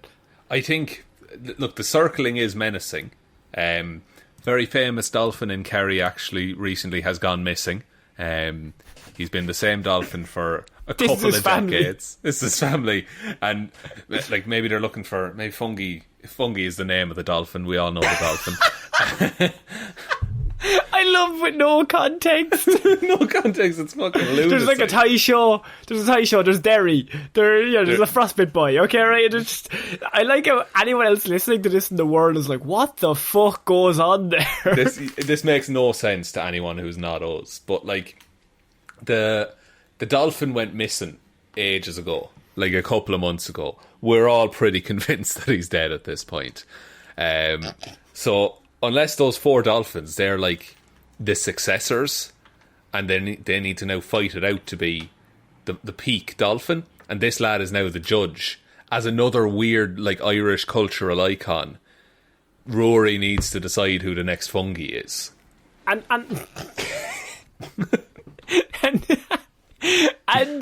the best irony is, in his interview he was like, it was only a matter of going to the hospital to heat up a bit, as I was a bit cold. Other than that, I was fine. And so it was reported that he was dangerously hypothermic, but he insisted that the only thing was stressing him out is everybody else panicking.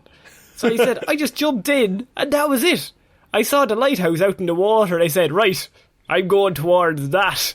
I wouldn't have got in to start with if I didn't know I wasn't going to be grand. It's a classic Irish mentality. Just like, no, I'm grand. Like, I'm fine. So no, you were dangerous. You were dangerously close to just everything in your body shutting down. Sure, I wouldn't have got in if I couldn't handle it. He said, I saw these black tails in the water and I wasn't sure were they dolphins or sharks. But I was grand either way, like. I just thought to myself, maybe it wouldn't have been the worst idea to maybe have Googled this place before I jumped in. That's going through his mind. Imagine that was your last thought. Fucking should have double checked this one, lads. Oh, even a Yahoo, a quick Yahoo would have saved me a load of time. Jeeves would have been enough. I should have asked them. Just, are there sharks in this ocean? Maybe. Oh, fuck Jeeves, you're fucking useless. They wouldn't have done any harm to me. I'd no problem with them at all, he said. We were great. They're a great bunch of lads. Apparently the first thing he said to the paramedics was, I'll not have to pay for this, will I? for the lifeboat. Yes. Another classic Irish mentality. What's this going to cost me? Fucking leave me here. I'd rather ride one of the dolphins back. I take me chances that way, lads. Just it's like he gets in. Oh, sorry, I have no cash. Oh, can you stop by an ATM? He literally finished his article like he's Jet Li, because he says, was I frightened? Fear is all in the mind. It's not, but that's fine, but like, were you? Like the interviewer's like trying to get anything out with this lunatic. Like, were you frightened? And he's in a weird place because he knows he's a celebrity. So he's like playing it cool. And he's like, you can't seem scared. Fear's all in the mind, love. Fucking nothing wrong with me. But your body nearly went, you're dangerously close to hypothermia. Like, does that you wouldn't be long getting frostbite. Is that what you want me to say? Is that what you want me to say? He's just like ready for the media circus. Just like he has it pre-recorded on a tape recorder, and he just plays got it back out the old shirts to sell them. You wouldn't be long getting just selling at my website, lads. Yeah, it's just Rory.com. Frostbite Rory. For anyone who hasn't seen that video, just go watch that 7-second video, or whatever it is on YouTube. Just like Google the word frostbite. And you'll understand why this is funny of just what the kid looks like when he first says it. Because he looks... Go on. No, I was just, the subtitle, like the auto-generated subtitles that YouTube can get, it will not keep up with what that man is saying. So just do your best. And I've been keeping a bit... I think the word is stum. I've been keeping a bit to myself about what we're opening with this week, because Connor, we had a relationship based on trust, and you just demolished that. We do, and we've also covered a lot of people that have had relationships based off trust with many different beings. I would say souls. Inanimate objects. Souls, I would say, Shaun. So, spirits? One of our oldest and most lovable characters was a lady from Ireland, actually, who was married to an 800-year-old pirate ghost. And it was a lovely time. Now, we've covered Amethyst Realm multiple times. This is not about Amethyst Realm. But I'm setting the scene, Shaun, because we're going back into that world. Oh, we're going back into pirate ghosts? Woman claims that her ghost lover is now ghosting her. Oh, there's so many levels of buy-in that you have to have for that story. Because it's not just like, oh, the ghost is ignoring her. Like, ghosting is when you text someone. He's left her on scene, left her on red, yeah. And so the ghost has a phone, and she has a phone number to contact the ghost. Well, the ghost is ghosting her, Shaun. But the ghost has... Oh, okay. Go on. So is she in a long-distance relationship with this ghost? A woman who claims she is in love with the ghost of a Victorian soldier says that he's now giving her the silent treatment. Silent treatment. After she went to the media about their romance, Shaun. So, he's not a man for the limelight. He's not someone that just wants that clout. He doesn't want it. And she's gone there and she's betrayed his trust. So timeline of events here is that she gets in... Well, sorry, first of all, a man is a soldier in Victorian times. Have you ever seen that picture on Twitter where like the guy has like the really small domino that leads to the massive domino? Like it's guy is soldier in Victorian times leads to woman gets ghosted by ghost. So he dies in the Victorian times. Yeah. So he's dead, Shaun. He's dead. He's dead.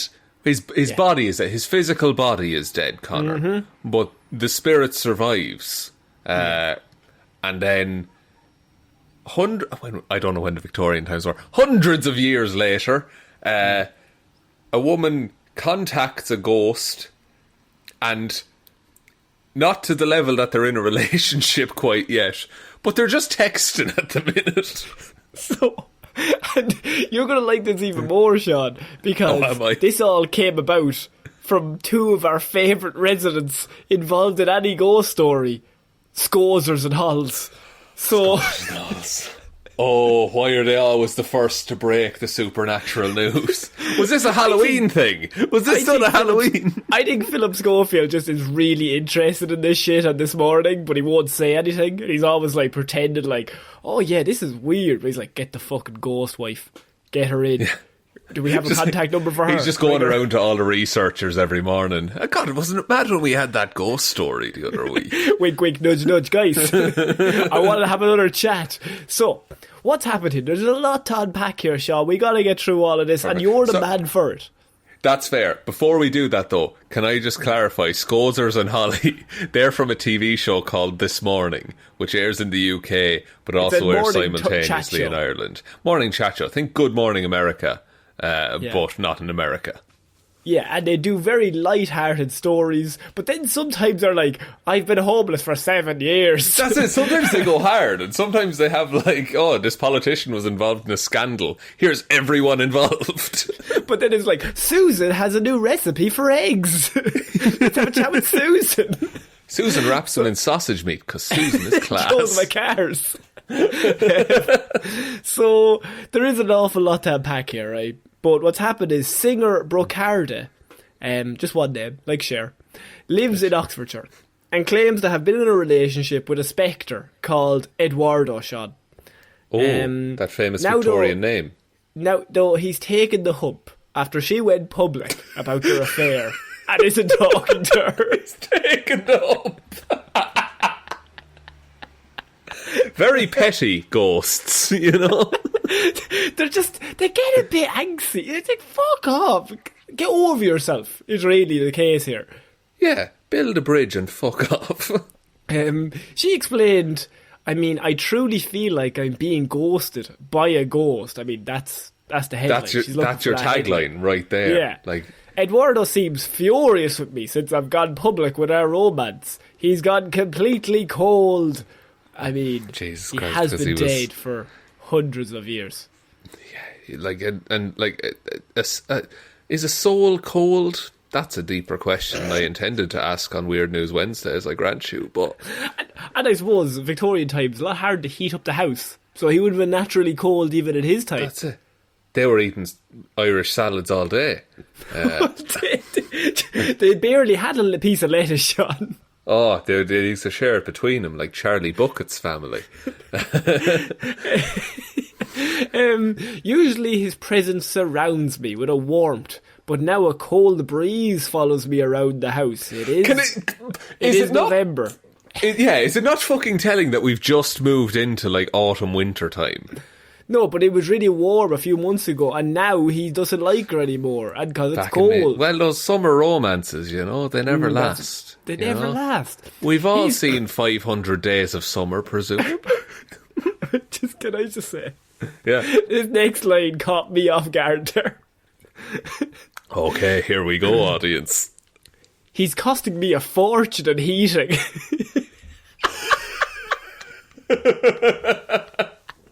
Is this some elaborate play to get fuel allowance? Think about that. Like, he's costing me a fucking fortune. I'm heating up the house non-stop. I'm freezing. How cold is it? Like, even with a fire roaring and the thermostat on full blast, it's like the Antarctic in here. I've had to resort to sleeping in a ski suit and a bubble hat. I think you have anemia, probably. Like, your extremities get cold all the time. You can't seem to warm up. It's all coming together. Maybe she turned into Mr. Freeze. I've seen that movie. That could happen. Like, but then that's even a, like, let's say, look, let's imagine that ghosts are real for a second, right? And I'm right there. Didn't take much. he's already on board. I'm all in. And look, if you believe in ghosts, that's fine. I don't. It's not fine. And that's also fine. But I'm flip-flopping. I'm coming hard either way. If you were in a regular relationship with someone, right, and you shared a house together, and your presence made them cold and miserable, but you just stuck around being a stooky prick for no reason, then that's a bad relationship and you should just get out of it, regardless of love or ghost or anything like that. Regardless of love or ghost. That's it. Regardless. And you can put that on my tombstone. Now, if I was to throw in ghosts into the mix there, Shaun, does that change it slightly? Should we be more or less prone to having a cold relationship at that stage? I think if a ghost is... We've all seen examples of when ghost relationships have been class. Number one, Ghost with Patrick Swayze, with Fodrick Swayze. It was sitting right there. Of course, I was like, which one is he going? Is he going to pull one out? It's Ghost. It's Ghost. It's definitely Ghost. But that Number doesn't two, end happy though. It does. Ghost ends well. I suppose. Dear John, I've not read or seen it. Casper never got lucky, so we can't use him. No, you can't. No, Casper's a child ghost. That's what I'm saying, Shaun. I never gave an opinion either way. Well, friendship is a suitable relationship to have. You know what? Yeah. The Little Vampire, Bride of Frankenstein, Mannequin. I don't know if that was a ghost, but it was fucked up. Shaun, there's an unsettling vibe everywhere, she says. It feels like death. Or maybe I'm just dead to him. Oh, fuck.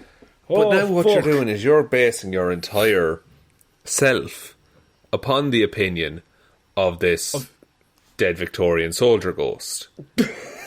Yeah. And I'm entirely correct in what I just said. You have more self-worth than that, okay? Yeah.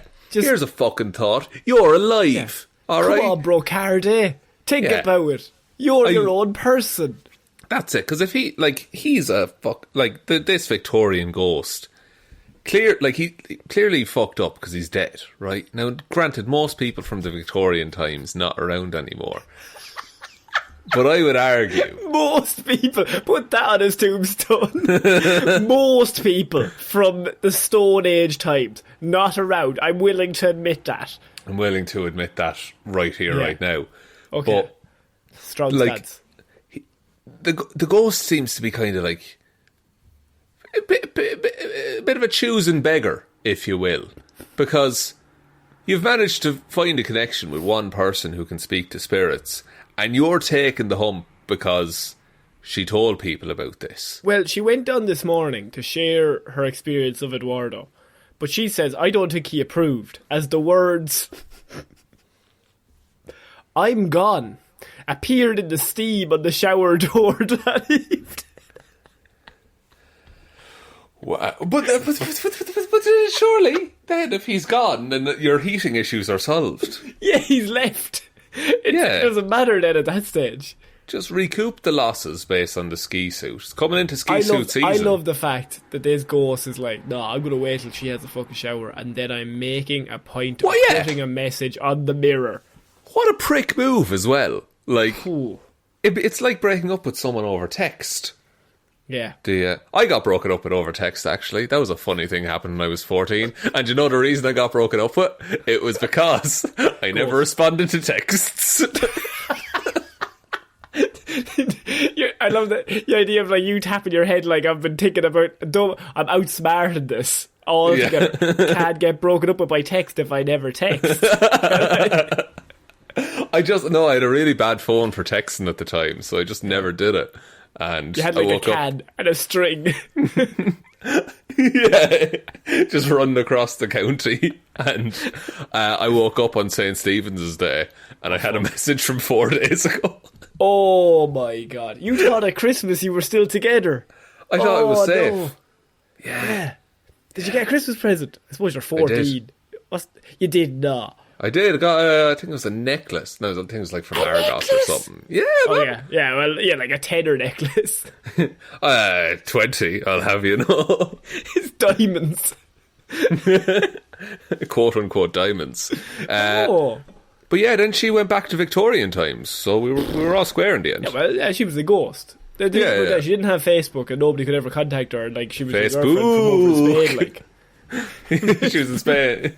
Sorry, that's another good joke. I love the classic of she doesn't like photos being taken, and her family doesn't let her have Facebook. You wouldn't know. She doesn't have email or Facebook or actually anything. Yeah, she's not real. Actually, I made her up. No, I didn't. Did I say that? Oh fuck! Oh shit! Sometimes you just feel so trapped by masculinity that I have to make these things. Oh shit! Here's the thing, right? So she gets the "I'm gone" message, and I think at that point it's over. I mean, this is the end of the story. He's put "I'm gone" in the mirror. It would take a very weak-willed individual to come crawling back after doing the "I'm gone" message, because I mean, you're gone. Just stick by your claims. Yeah, if you say what you mean what you say, and like, can they only communicate through writing on bathroom mirrors, or have they had full conversations? Worryingly, the ghoul has also apparently become physically violent with her, Shaun. Now, I don't dear, we don't like this. It's getting rough. She continued, "I could sense his anger. I felt myself being pushed across the room, and he's also pushed chairs in front of me on several occasions." Oh fuck! Oh fuck! Now, those chairs were also there when she started walking, but at the same time they moved. And she was watching Risky Business at the time.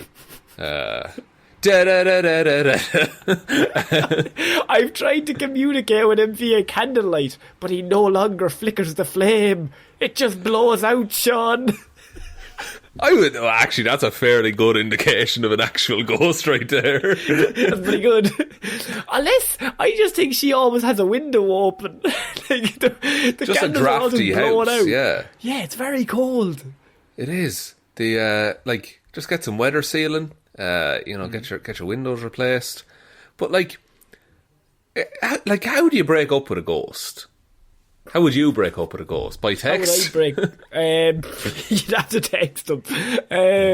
No, I maybe email, message them on Bebo. Just a dead platform makes sense. Mm-hmm. Good thing AOL. Can't ever see it. I sent the message. It's up to them to find it. It's out in the ether somewhere. Then you left him on red. Exactly. And so he'll take the hint. Red rum. But no, Ricardo, after all this, Shaun, we've talked about this horrible situation. This poor woman, she's being broken up with by a ghost. And here's the thing: Halloween was, of course, a few days ago. Yes, and that means she made one desperate play. Now, this is an article written on Saturday, so we don't October know exactly 30th. how Halloween went, but we know this was the plan. So she says, Ricardo added, "Halloween is like Valentine's Day for spirits." So she's going to try and win them back, Shaun. And interesting. She says she's going to write a song and perform it to Eduardo on the evening of Halloween, first of all. "I'm going to light 100 candles and scatter rose Fire petals.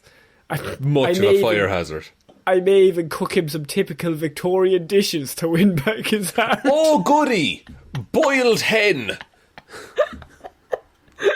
Maybe some sheep's trotters or a boiled calf's head. Do you know, actually...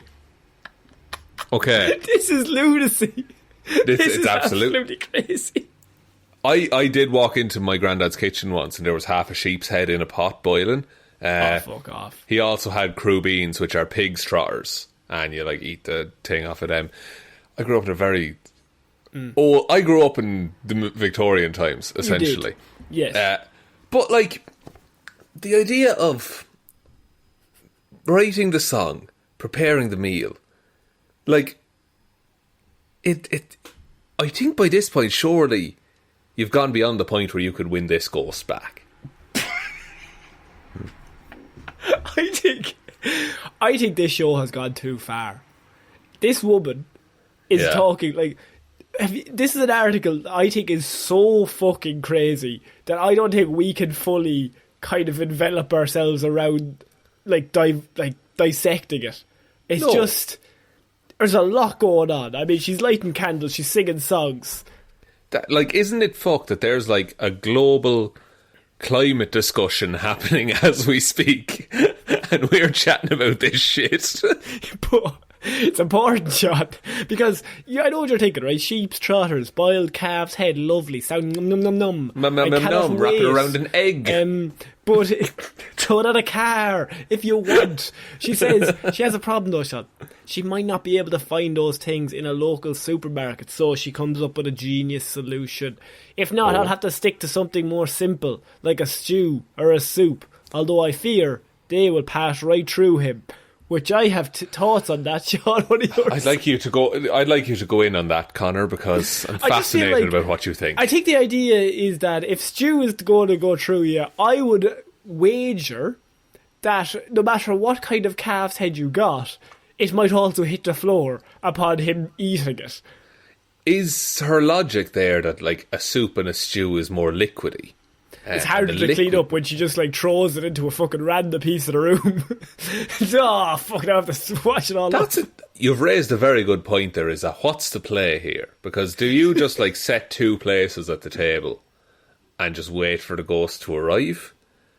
Or do you feed the ghost the lamb's head, you know?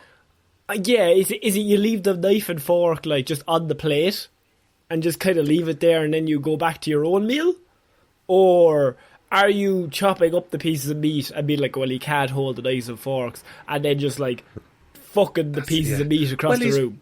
He's well able to move a chair, by all accounts. And write words on a mirror.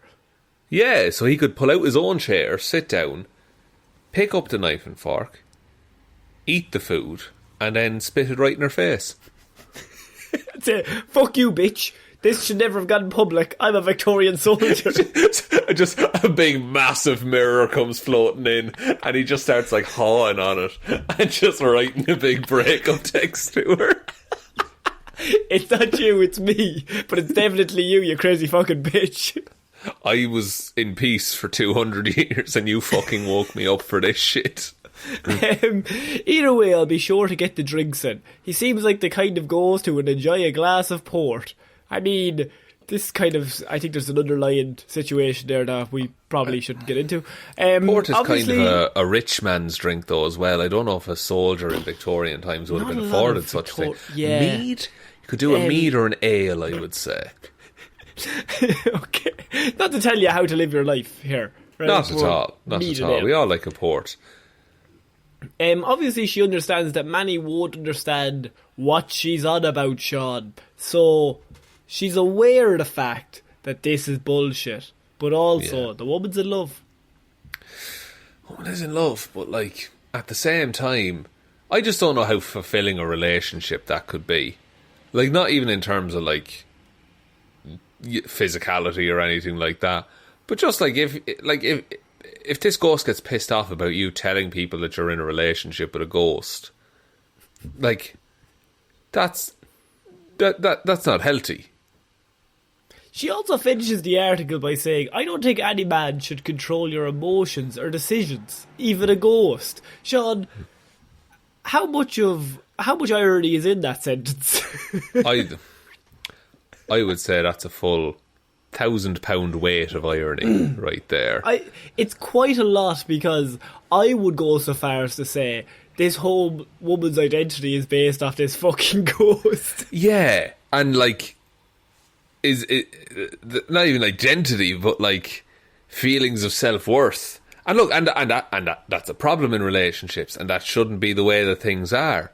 But she seems, and people can be aware of this, but also generally those people aren't in ghost relationships, so you can just tell the ghost to fuck. Like, hire it, and look, if you buy into the whole ghost thing, hire someone to get the ghost out of your house, burn some sage. You know? Don't leave 100 candles surrounded by rose petals. That's another thing I wanted to say. But just imagine, right? 100 candles, rose petals, fucking big calf head on the table, fucking strumming away on the guitar, having a Sounds sing-song. like you're summoning a demon, Connor. No, I was strumming away, having a guitar sing-song, big cat head on the table, Wonderwall. candles everywhere. It's fucking freezing cold. All the candles are flickering, the windows are all open, but she's fucking playing away. She's singing, she's loving life. Has a few mirrors around the place. She's blowing on it, writing a load of messages. I love you, you're the best, you're number one. All that kind of stuff. I mean, any ghost would be proud to walk into that and think, you know what, maybe I've made mistakes. Maybe this is the relationship for me. I don't know that every ghost would be satisfied with that. There are some ghosts that I wager just want to cause chaos. Casper. Casper. Absolutely. Richie Rich. Richie Rich. He's not dead. Fucking, those comics came out in like the 60s, dude. Come on. Macaulay Culkin is very much alive. Yeah, and he's doing great for himself. And his brother is in Succession, which looks very good. Yeah, Kieran Culkin from Scott Pilgrim. No. Shaun, how do we get this woman's love life back on track? Is it too late? How do we get this Victorian man back on board? Or are we still trying? See, because I think this is like... Are we on his side? I don't think we're on his side. I don't like this man, first of all. I'm going to come out and say that. I think she deserves better. And this is like me drunk talking to her. You deserve better. To be honest, I don't think she does. No, but like I think like you have to segue this into a meet cute kind of scenario. So you know, there's a lot of rom-coms out there where there's a girl and a guy together, and then there's also the best friend who really likes the girl but is respecting boundaries. But then the girl's like, "Oh, this guy's a prick." And imagine that scenario, but this and the best friend is an amateur ghost hunter. Okay? Oh, fuck. Yeah. Yeah.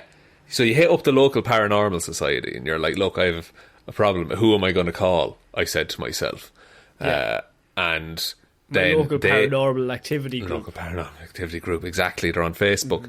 And so you get someone over, happens to be, say, 6 foot Irish wearing glasses with a beard. Just if I were to pick a description of a man. And they're the most charming, impressive person anyone's ever met. And now you have a shared interest in defeating ghosts together because you've been burned in the past. Yeah. And he makes Scotch eggs in his spare time. You know? Can I just say, I would love for you to get with this woman. I think it's a match made in heaven. I think it'd last maybe a day.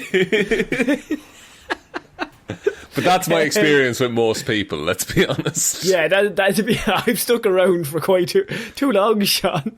I'm contractually obliged to be here. Everybody else just kind of leaves.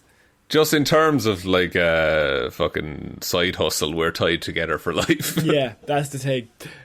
Shaun, I think this woman, I think she's going to find love again. And I feel like this whole singing, I think he'd be mad to turn her down. I think this Victorian ghost and her are going to make it. They might get married. I think, although there might be a scene where she runs out of the wedding with the wedding dress still on and gets with the paranormal activity man, I could see that happening. Yeah.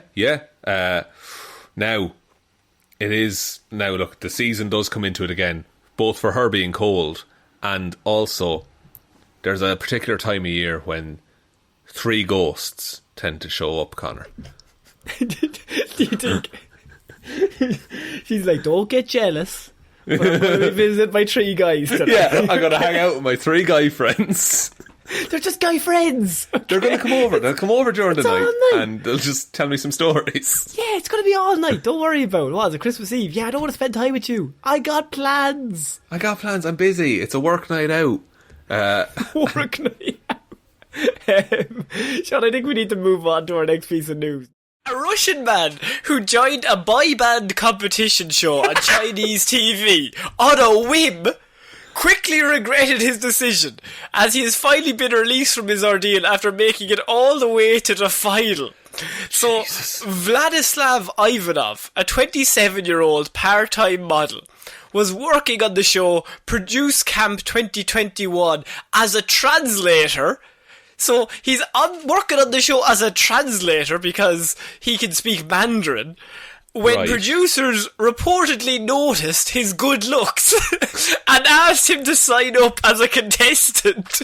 And he thought, this'll be a funny story, I'll be on it for a week, and then I'm back to my gig translating. It's in and out. I'm over in China for the laugh, but I have to get home next week or the week after. So yeah, no, honestly, yeah, I'll join up. I'll try out for the laugh.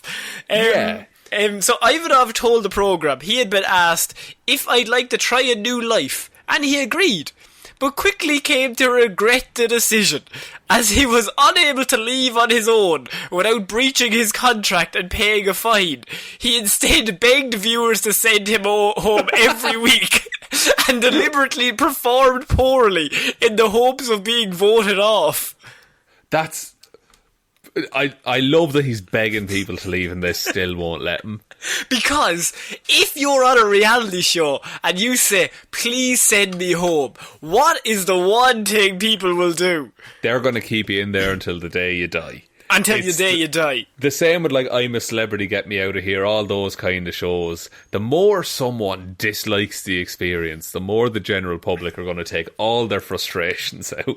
It's very similar to school, where you just get by being subtle. Like, don't mention anything. If you dislike something, don't say it. And if you like something, say, that's grand. That's what you need to be.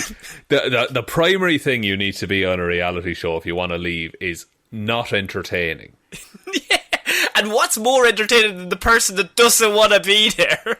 That's presumably the most conflict they've ever had on one of these shows. Someone's like, I don't want to be in a boy band. It's like, if he won, does he have to be in that boy band forevermore? Yes. So, the programme concept, which originated in Korea, pits young performers against each other to train and eventually form an 11-member international boy band. Too many. That's a team, like. Right, so you have the bad boy, the good-looking one, you've got the one that's a bit weird, the geeky one. The centre-back, the midfield. The midfield. We need a striker, a sweeper holding in the back. They're just forming a new football team. I mean, like, and then season 2 is like you get your subs in, you know? No, you get a rival team, and then you form a mean machine kind of game. I love it. Yeah, every match is the final because there's only 2 teams. Yes. Oh, yes, we made it to the final, guys. Every year. It's like you're at least getting second place. So Ivanov and his fellow contestants were sequestered in dorm rooms on an island, and their phones were also reportedly confiscated. So, what's happened is this man is there as a translator, right? And one day they're like, "So will you just try out? You're a good looking lad. I mean, it'll fit well into the group. There's 11 of them. We only need really 2 singers, and the rest can just fucking mime." So it's grand. Yeah, the rest are just like filler up until like the last week or so. Yeah, it's like, really, Westlife has taught me you only need one, or Boyzone, or any of them. Boyzone, you didn't need any, to be fair. And they had Ronan. They did have Ronan. Ronan, yeah, we'll give Ronan a pass because he's a lovely lad. And so you only need really 3. So they're like, right, you're a model, so come on in. He's like, oh no, I'm not a singer. Sure, it doesn't matter, it'll literally be a week, right? Just go in and try out, and they'll say no, and then you can go home. It's absolutely grand. But when he tries out, and they must have got him to sign something that if he goes through, he has to commit. Because like he got the same contract everyone got. There was no like, I'm doing you a favour contract. No, and so he was like, okay, grand, and he tries out, and they must have just put him through to the next round, and at that point he's trapped. So he's stuck on an island, and they bring him to an island amongst everybody else, take his phone away, and say you can't leave until you get voted off. Like his only communication with his family was through the show. And he's just like, save me please.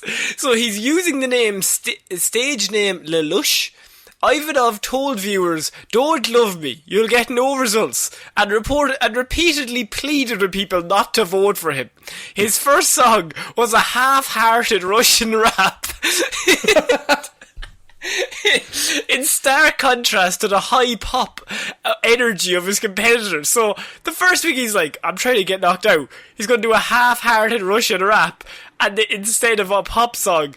And then he said, "Please don't make me go to the finals. I'm tired." I want to go home, please.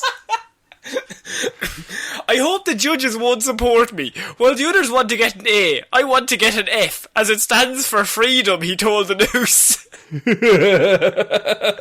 The thing about it is, though, like, he's even, like, in his attempts to, you know, downplay it and make everyone hate him, he's being more interesting than any of the other 10 contestants. Yeah, like, the other 10 are just good singers, and they want to be there. And they're good at pop, but this lad is like, look, he may be phoning it in, but he's doing a rap on a pop show. That's interesting. Like, it's like Jedward. Like, let's keep voting them in for the crack. Yeah, let's see what happens next. Like, because what's the one thing a reality TV show needs is like characters. Like, that's what they're begging for. All they want is different stereotypes or different characters, and even better if they don't like each other. Fucking fantastic. Yeah, and like if like and like the producer is just there like wringing their hands in the background because it's like, oh, here's this guy and he's a reluctant joiner, but slowly over the course of the show he'll learn to love music and he'll have an arc and then he'll perform and he'll sing his heart out. That's what they were hoping for. But what they got was a miserable man just fucking wishing for death by the end of it. Every week he's just like, "Shoot me. Somebody shoot me. I don't like this." So he's like, his pleas though, Shaun, went unanswered. And he had to repeatedly keep going back to that island after every show and keep having his phone taken off of him as he was propelled through 3 months of competition and 10 episodes. Ridiculous. For 3 months this man has been held captive. Like that, I think he is held against his will at that point, isn't he? But he can't break the contract. I think they're like, you can break the contract but you have to pay a fine. And so maybe he's a part-time model, so I'm assuming he's not loaded, like. So if it's like the fine is like $100,000, like, okay, I'm just going to have to stay here forever. Yeah, and look, you could probably argue with that, like, oh, if it's prohibitively expensive, then it's like kidnapping. But technically, he can leave at any time. But really, he can't. A fan base which had taken to his grumpy anti-celebrity persona urged each other to vote for him and let him basically overwork himself to tiredness. Fucking hell. Thinking about it though, like, okay, whatever, look, this guy and the suffering he's been through, ridiculous. What about the guy who joined this show because he wants it? Yeah. And if he came in second to the lad who was going to write the whole thing off by the end of it. Fucking Leona Lewis is standing there and they're going for fucking Jedward. They're like, Jedward has something about them though. I don't know what it is. A certain je ne sais quoi. I can see them boys representing the lads in Eurovision. I can see it. Watch out, I can see him doing it twice. After making it all the way to the final, Ivanov grumpily ate a lemon on camera and said he hoped people would not support him again. "I'm not kidding," he kept repeating, deadpan to the camera. I'm fucking done, everyone. Stop it. He was eventually voted out in the final episode, which aired on this Saturday. And he said, "I'm finally getting off work. I'm free. I get to see my family." It's the fucking... It's like a prisoner of war being released. Yeah. Bill Clinton has turned up to negotiate this man's release. It's like, he doesn't want to sing in a boy band. That should be allowed. Now me, I play the saxophone myself. He's like, you want to bring me in? I could do a job for you. Bit of a silver fox thing going on. A Weibo hashtag related to his departure was viewed more than 180 million times and was reposted more than 60,000 times, included by the Russian embassy. And the Russian embassy said, "Congrats, have a good rest," which to me implies they're probably going to do something to him. I'm like, the thing. Oh, and here's the really fuck thing: is that like this man, he didn't want to be in the boy band. He didn't want to be this like celebrity, but now he's probably more like who? Tell me, Connor, who won that boy band competition show? I can't tell you. Nah, but this man, everyone has heard of this man. His model career is going to fucking fly off. And that's the thing. He's going to be more successful than he ever dreamed of. So in a way, he's the real winner.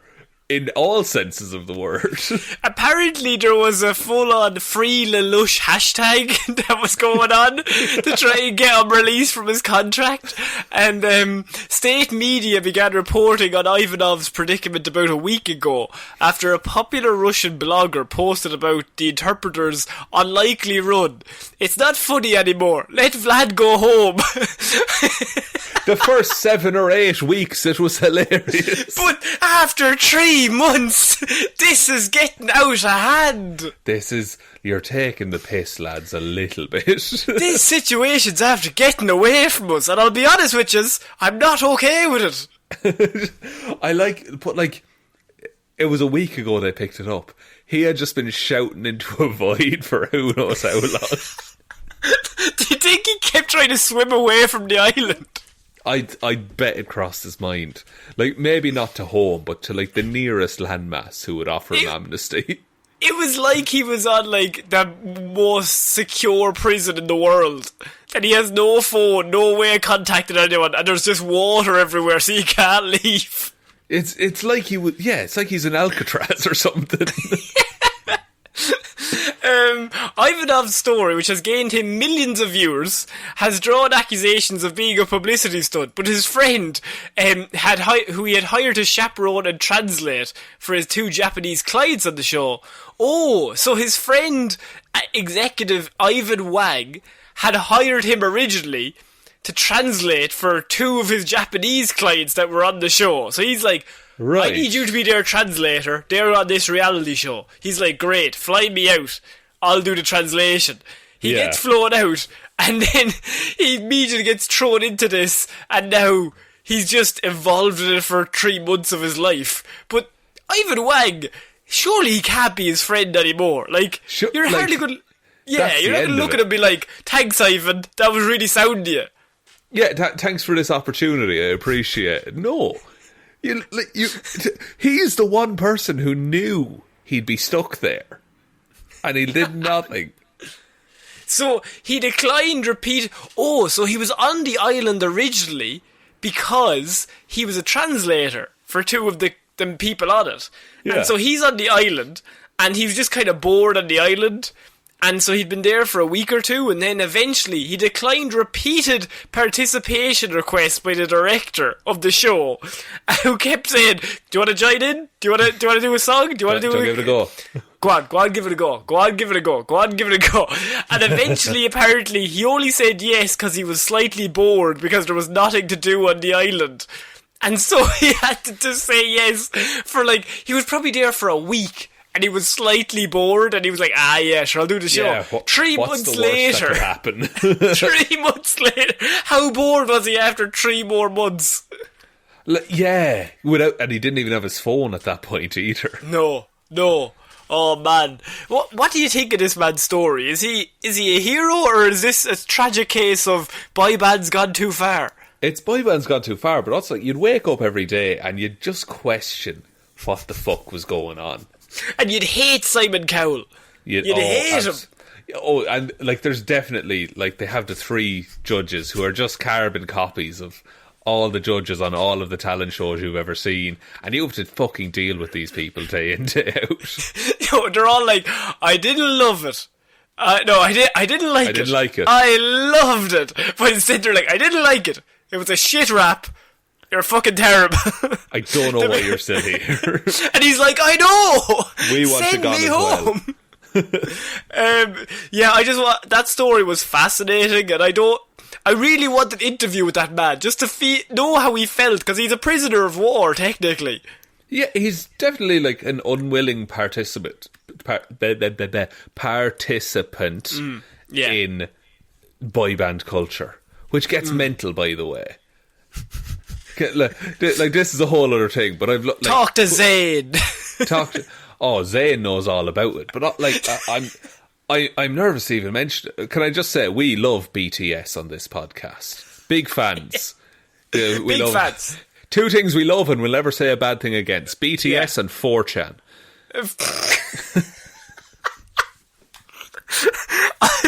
To be honest with you, yes. I mean, I'm just going to say yes for fear of repercussions. There's no repercussions. Both groups are entirely lovely, Connor. Nobody can see, but you're winking heavily. Don't fucking say it. They're going to come for us, Connor. They're going to come for us. So, yeah, I love... what's your favourite BTS song? Oh. His eyes. You forget... I control the edit, Connor. BTS song. I like Boy With Love. Do you love Boy With Love? I do. That would have been my favourite as well. Really? You're not a fan of Life Goes On? Hate it. Terrible song. Man, look, let me just say it'll take blood, sweat and tears to repair this relationship, Connor. This has to help our SEO. Like, people have got to be clicking on this. Come on. We're about to get very big with the BTS fan base. I just feel it. The biggest podcast of all time. Because we mentioned them for 3 minutes. It's that easy, everyone. Here are my top 5 tips to being a podcaster. Mention BTS. Number 2, mention BTS again, but a different song. Number 3, be Irish. That's going to help. That's definitely going to help. 4 and 5 are BTS again. There's actually 6. 1 is B, there's like 4 is B, 5th is T, and the 6th is S. That's all that needs to be said. So we're going to have to move on, Shaun, eventually, because we talked about that man is a prisoner of war for too long. For 20 minutes. This is a story that I noticed a few weeks ago. And you will know because it's around Ireland. Oh. And it involves a walrus. Fucking Shaun. This walrus, dude. He's been bogarting our newsreels for the last month or so. So I understand not a lot of people know what I'm talking about. Michaela was kind enough to send this story in and kind of was like, this is fucking weird, isn't it? And I was like, yes, but it's also non-stop here. And I've been avoiding it because I was like, I didn't want to do it because I was overexposed. That's it. Yeah, because it's been... this is ridiculous. It's been so prevalent here that it's just regular news at this point. Because remember, nothing happens in Ireland, really. Nothing ever happens. Ever. So they might be like, this woman passed away today. This man was in an accident. Then they're out of news. They've got nothing left. So then we're like, right, we've got Wally the Walrus. So, Shaun, we did a bit of backstory because the headline here is Wally the Walrus has been given a floating couch to stop him sinking any more boats, Shaun. What can you tell us as our reporter on the ground? Where was Wally before this? Give everyone a bit of an update. Wally, last I checked, was he down in around Waterford, Wexford kind of area? He's in West Cork. He's in West Cork now. Perfect. Excellent. Yeah. Wally has been... He's a walrus that has, swam too far south and is now just hanging out around the coast of Ireland. Conveniently around the time that we lost our national dolphin, who was named Fungi. Bit sus, if you ask me. He's our new water-based mammal that we're going to exploit in a couple of years with tourism. But Wally has made a habit, not like Fungi, who would just swim beside you and be generally sound. But Wally... For anyone else, by the way, it sounds like you're on drugs explaining this. Sorry. Forgive me. Fungi was a dolphin who was quite prevalent in Irish culture for about 20 years. And now, recently, he's gone missing. Do with that what you will. Gone missing. Are we saying there's blood on Wally's hands? We don't know. Nobody We haven't knows. found a body, is all I'm saying. No. Yeah, exactly. So continue. Sorry, I interrupted. Yeah, Wally, you know, when he's not entertaining passers-by and national media news cameras, Wally has made a habit of jumping up on fishing boats and I think pleasure craft as well, and causing just ruckus by his general presence. Because he's fucking massive. And so he leaps he's a fucking onto walrus, lads. He's a fucking walrus. He's massive, right? So he leaps onto the boats because he just does, and then he sinks the boats, and then he moves on to the next victim. I can't tell you how validated I feel, because I've been avoiding looking into this walrus, because every week I've been like, surely this is the week Connor's going to mention it. I was letting it play out. 'Cause sometimes a bit of patience, right? Because this went on for weeks. Every week I seen a new story of Wally's sunk another ship. He's taken another ship down with him. He's claimed more lives. Now, nobody died. No, but he's that's fine. claimed boats up and down the coast. So I was like, right, every single week we'll let the bodies fill up. We'll let them all add up and then we'll get to them. But then it was a bit of a change in the story this week, because Wally has been appeased, I would say. Because what they've done is they've created a couch, a floating couch for him, as the idea is if he has a floating couch near him, he will leap onto that and no longer leap onto the boats. Is this a specially designed walrus couch, or have they spent 30 quid and got one of those blow-up couches from Argos? They went to IKEA. The lads are building out in the sea. Like the Irish Coast Guard are just there with the little plastic valve, and they're taking turns blowing into it to try and get this couch inflated to stop him sinking boats. Yeah. I mean, it's how do you appease a walrus that seems to have nothing but blood on his hands? See, here's the thing, alright? Who authorised the floating couch for the walrus? Because, look, there's a lot going on at the minute in the government. Just, you know, a global bastard. Yeah. Other such scandals that just keep dropping up. There's a few scandals involving text messages. It's very Irish. Go on. You don't need to know about it. We'll deal with it. It's fine. But has there been... and this is a very boomer statement of me to say. Has Irish taxpayer money gone towards funding a couch for the walrus? All your paycheck. It's just been yours. Why was I singled out? So they have... I don't know where the money has come from. I just know that they've put a sinking, that would be awful, a floating couch into the sea. Trying to catch him. It's a floating couch in the hopes that he will leap onto the sofa and chill out, instead of leaping onto boats and ruining fishing boats for many people. But, okay. I like how we're just accepting life with the walrus at this point. It's literally like, we can't beat him. We need to help.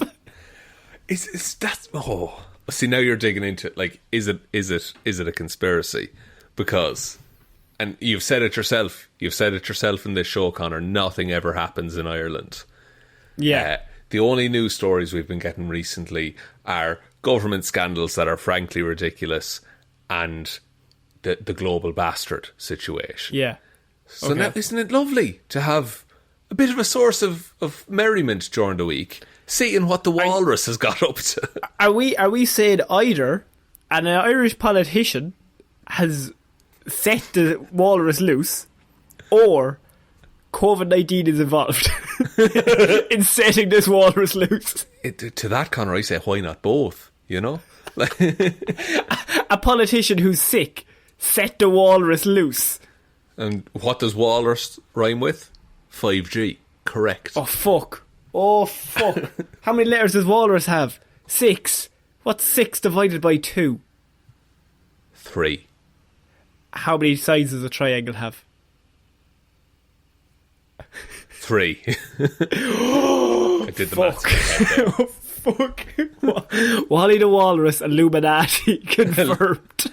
Look, I've nothing against Wally. Okay, he's a nice addition to the local landscape.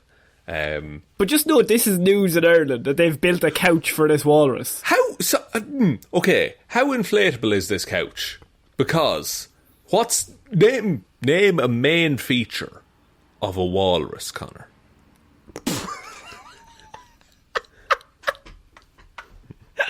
Sorry, ask me that question again. I wasn't expecting it. Name a main feature of a walrus. Oh, fuck. This is the local table quiz all over again. Oh, don't panic. I'll give you a hint. Name two main features of a walrus. Are they sharp? As sharp as yourself, Connor. Not very sharp. Blunt as shit. Would it be some sort of facial fang tusk kind of thing? Indeed it would be. And no. Traditionally the enemy of inflatables is a single point. I don't think we're just putting like balloons on the couch. I think they're spending money here because they said we want to thank the many stakeholders who have collaborated on this effort, which to me implies they've got big money coming in behind. What the okay, who are Bono? But it's definitely Bono. It's Bono on the Edge. It's Bono on the Edge, and Brendan Gleeson threw a few quid in. And Hosier, he threw in a fiver. You know what? I'd take Hosier's fiver if he was offering it. Yeah, no, he's a nice man. He's a nice man. He's a nice man. He comes across very well in interviews. We should do a show where we just give our opinions on Irish celebrities and how they're seen around the world. Legit, like, behind the curtain a little bit, I think that would do very well, Connor. You think? I think so. How are we taking on... we've done Gleeson. What about Donald Gleeson? I really like Donald Gleeson. He's About Time, fantastic. About Time, fantastic. The Revenant. Yeah. That one episode of Black Mirror, all very good Donald Gleeson productions. Liam Neeson. Fallen off a little bit, I would say. He'll always be Michael Collins to me. Yeah, I suppose. Trying to think. Pierce Brosnan, he's Irish. He's quite good. Honestly, he's not my favourite Bond, but I really liked him in The World's End. Very good. What do you think about him in Mamma Mia? I'll be honest, and this is my... You hate ABBA, which is a big week for you this week. That's the thing. You're entirely right. Yeah, one of my friends once described me as a very uncontroversial man, but my one controversial opinion is that I think ABBA is fine at best, and so Mamma Mia, I feel, is wasted on me. People are going to tune out if you just keep telling people that ABBA are fine, because that is absolute bollocks. Connor, what do you think about Saoirse Ronan? Let's get the engagement up a little bit. That's actually a good one. How does she still have that accent? She's been living in America for many a year, to be honest. She's from fucking Carlow or something. Like, she's fine. But is she? Actually, there's a funny story. Go ahead, We went to college with a guy who I remember hated Saoirse Ronan with a passion, right? And I remember there was one day, I think it was like after she won her first Oscar nomination, like he went on like a 20-minute tirade to me in the library. That he was like, I fucking hate her. And I was just like... We did a film course. Like, surely he should have been thrilled. And I was like, an Irish person just got nominated for an Oscar and she's like 12. Like, leave her alone. He's like, nah, fuck this. She's not even from Carlow. She's fucking ridiculous. She's fucking American, pretending. But that's Irish begrudgery at its best, isn't it? I always remember that conversation whenever I see her in a film. And I go, I wonder how he's doing. You watching Lady Bird being like, God, haven't spoke to him in a while. He's just in the cinema, white knuckles, just staring at her. He goes to every film, yeah. He hates her. So we're going to move on from Wally the Walrus, who's our Irish hero.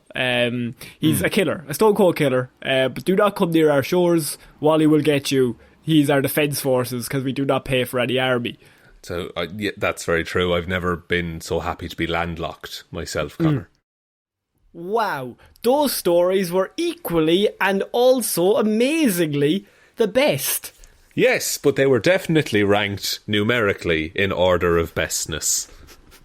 If you've made it this far, Godspeed. Jesus, sorry. Yeah. If you made it this far, fucking, just take a minute to yourself after this. Yeah. Just sit in silence for a little while.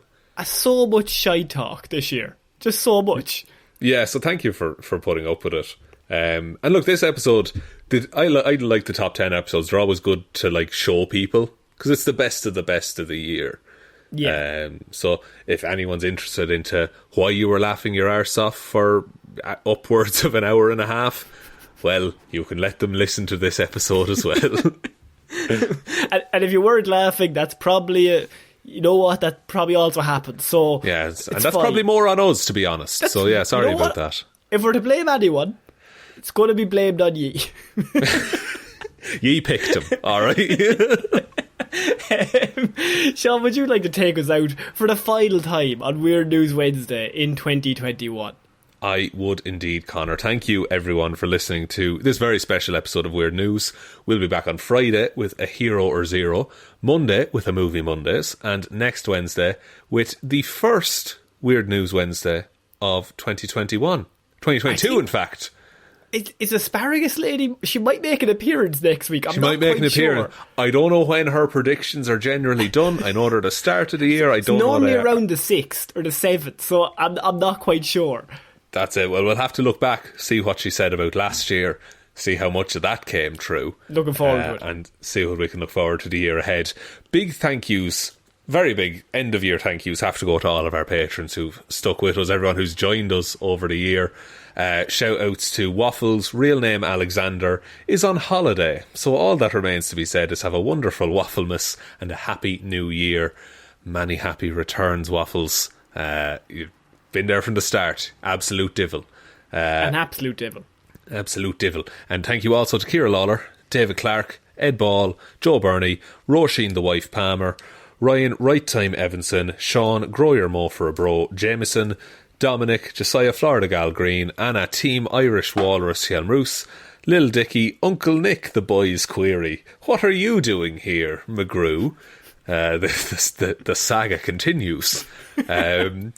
Danny McLaughlin, Ray, I can't believe Wanda did this, Sammy DeLucia, Michelle, Merry Christmas to all, Browne, and June, what is best when you have no time to die and you'll never be far from home, Luke Hoth. Thanks everyone for the support, you're all absolutely amazing. If you want to join those fine people, link to the Patreon is below. There's also a Heroes for Hire merch store. The Twitter is at Heroes for Hire Pod. Facebook is Detective Divilment's discussion group. Instagram is Heroes for Hire Podcast. But the best way, as always, to ever help out the show is to tell one human being that we exist. Just a one, please. I also broke my pen in the middle of that outro, so... You know what, I'd rather you didn't do that, but that's fine. That's fine, it's happened now. You know when I play with a pen, and if it has the little clip thing that you put into your shirt, I'm always snapping that off. Oh, every time. No, I don't blame you, Connor. I don't blame you at all. You used to give out to me because I used to untie my shoes absent-mindedly when recording. That was very strange. I know, and I didn't even know I was doing it. But look, how and ever, thanks for listening. Have a good 2022. And yeah, I think that's about it, Connor. I think that's it. So I have been Connor Lawler. I have been Shaun Meehan. And we shall see you all next week, guys. Bye. Bye.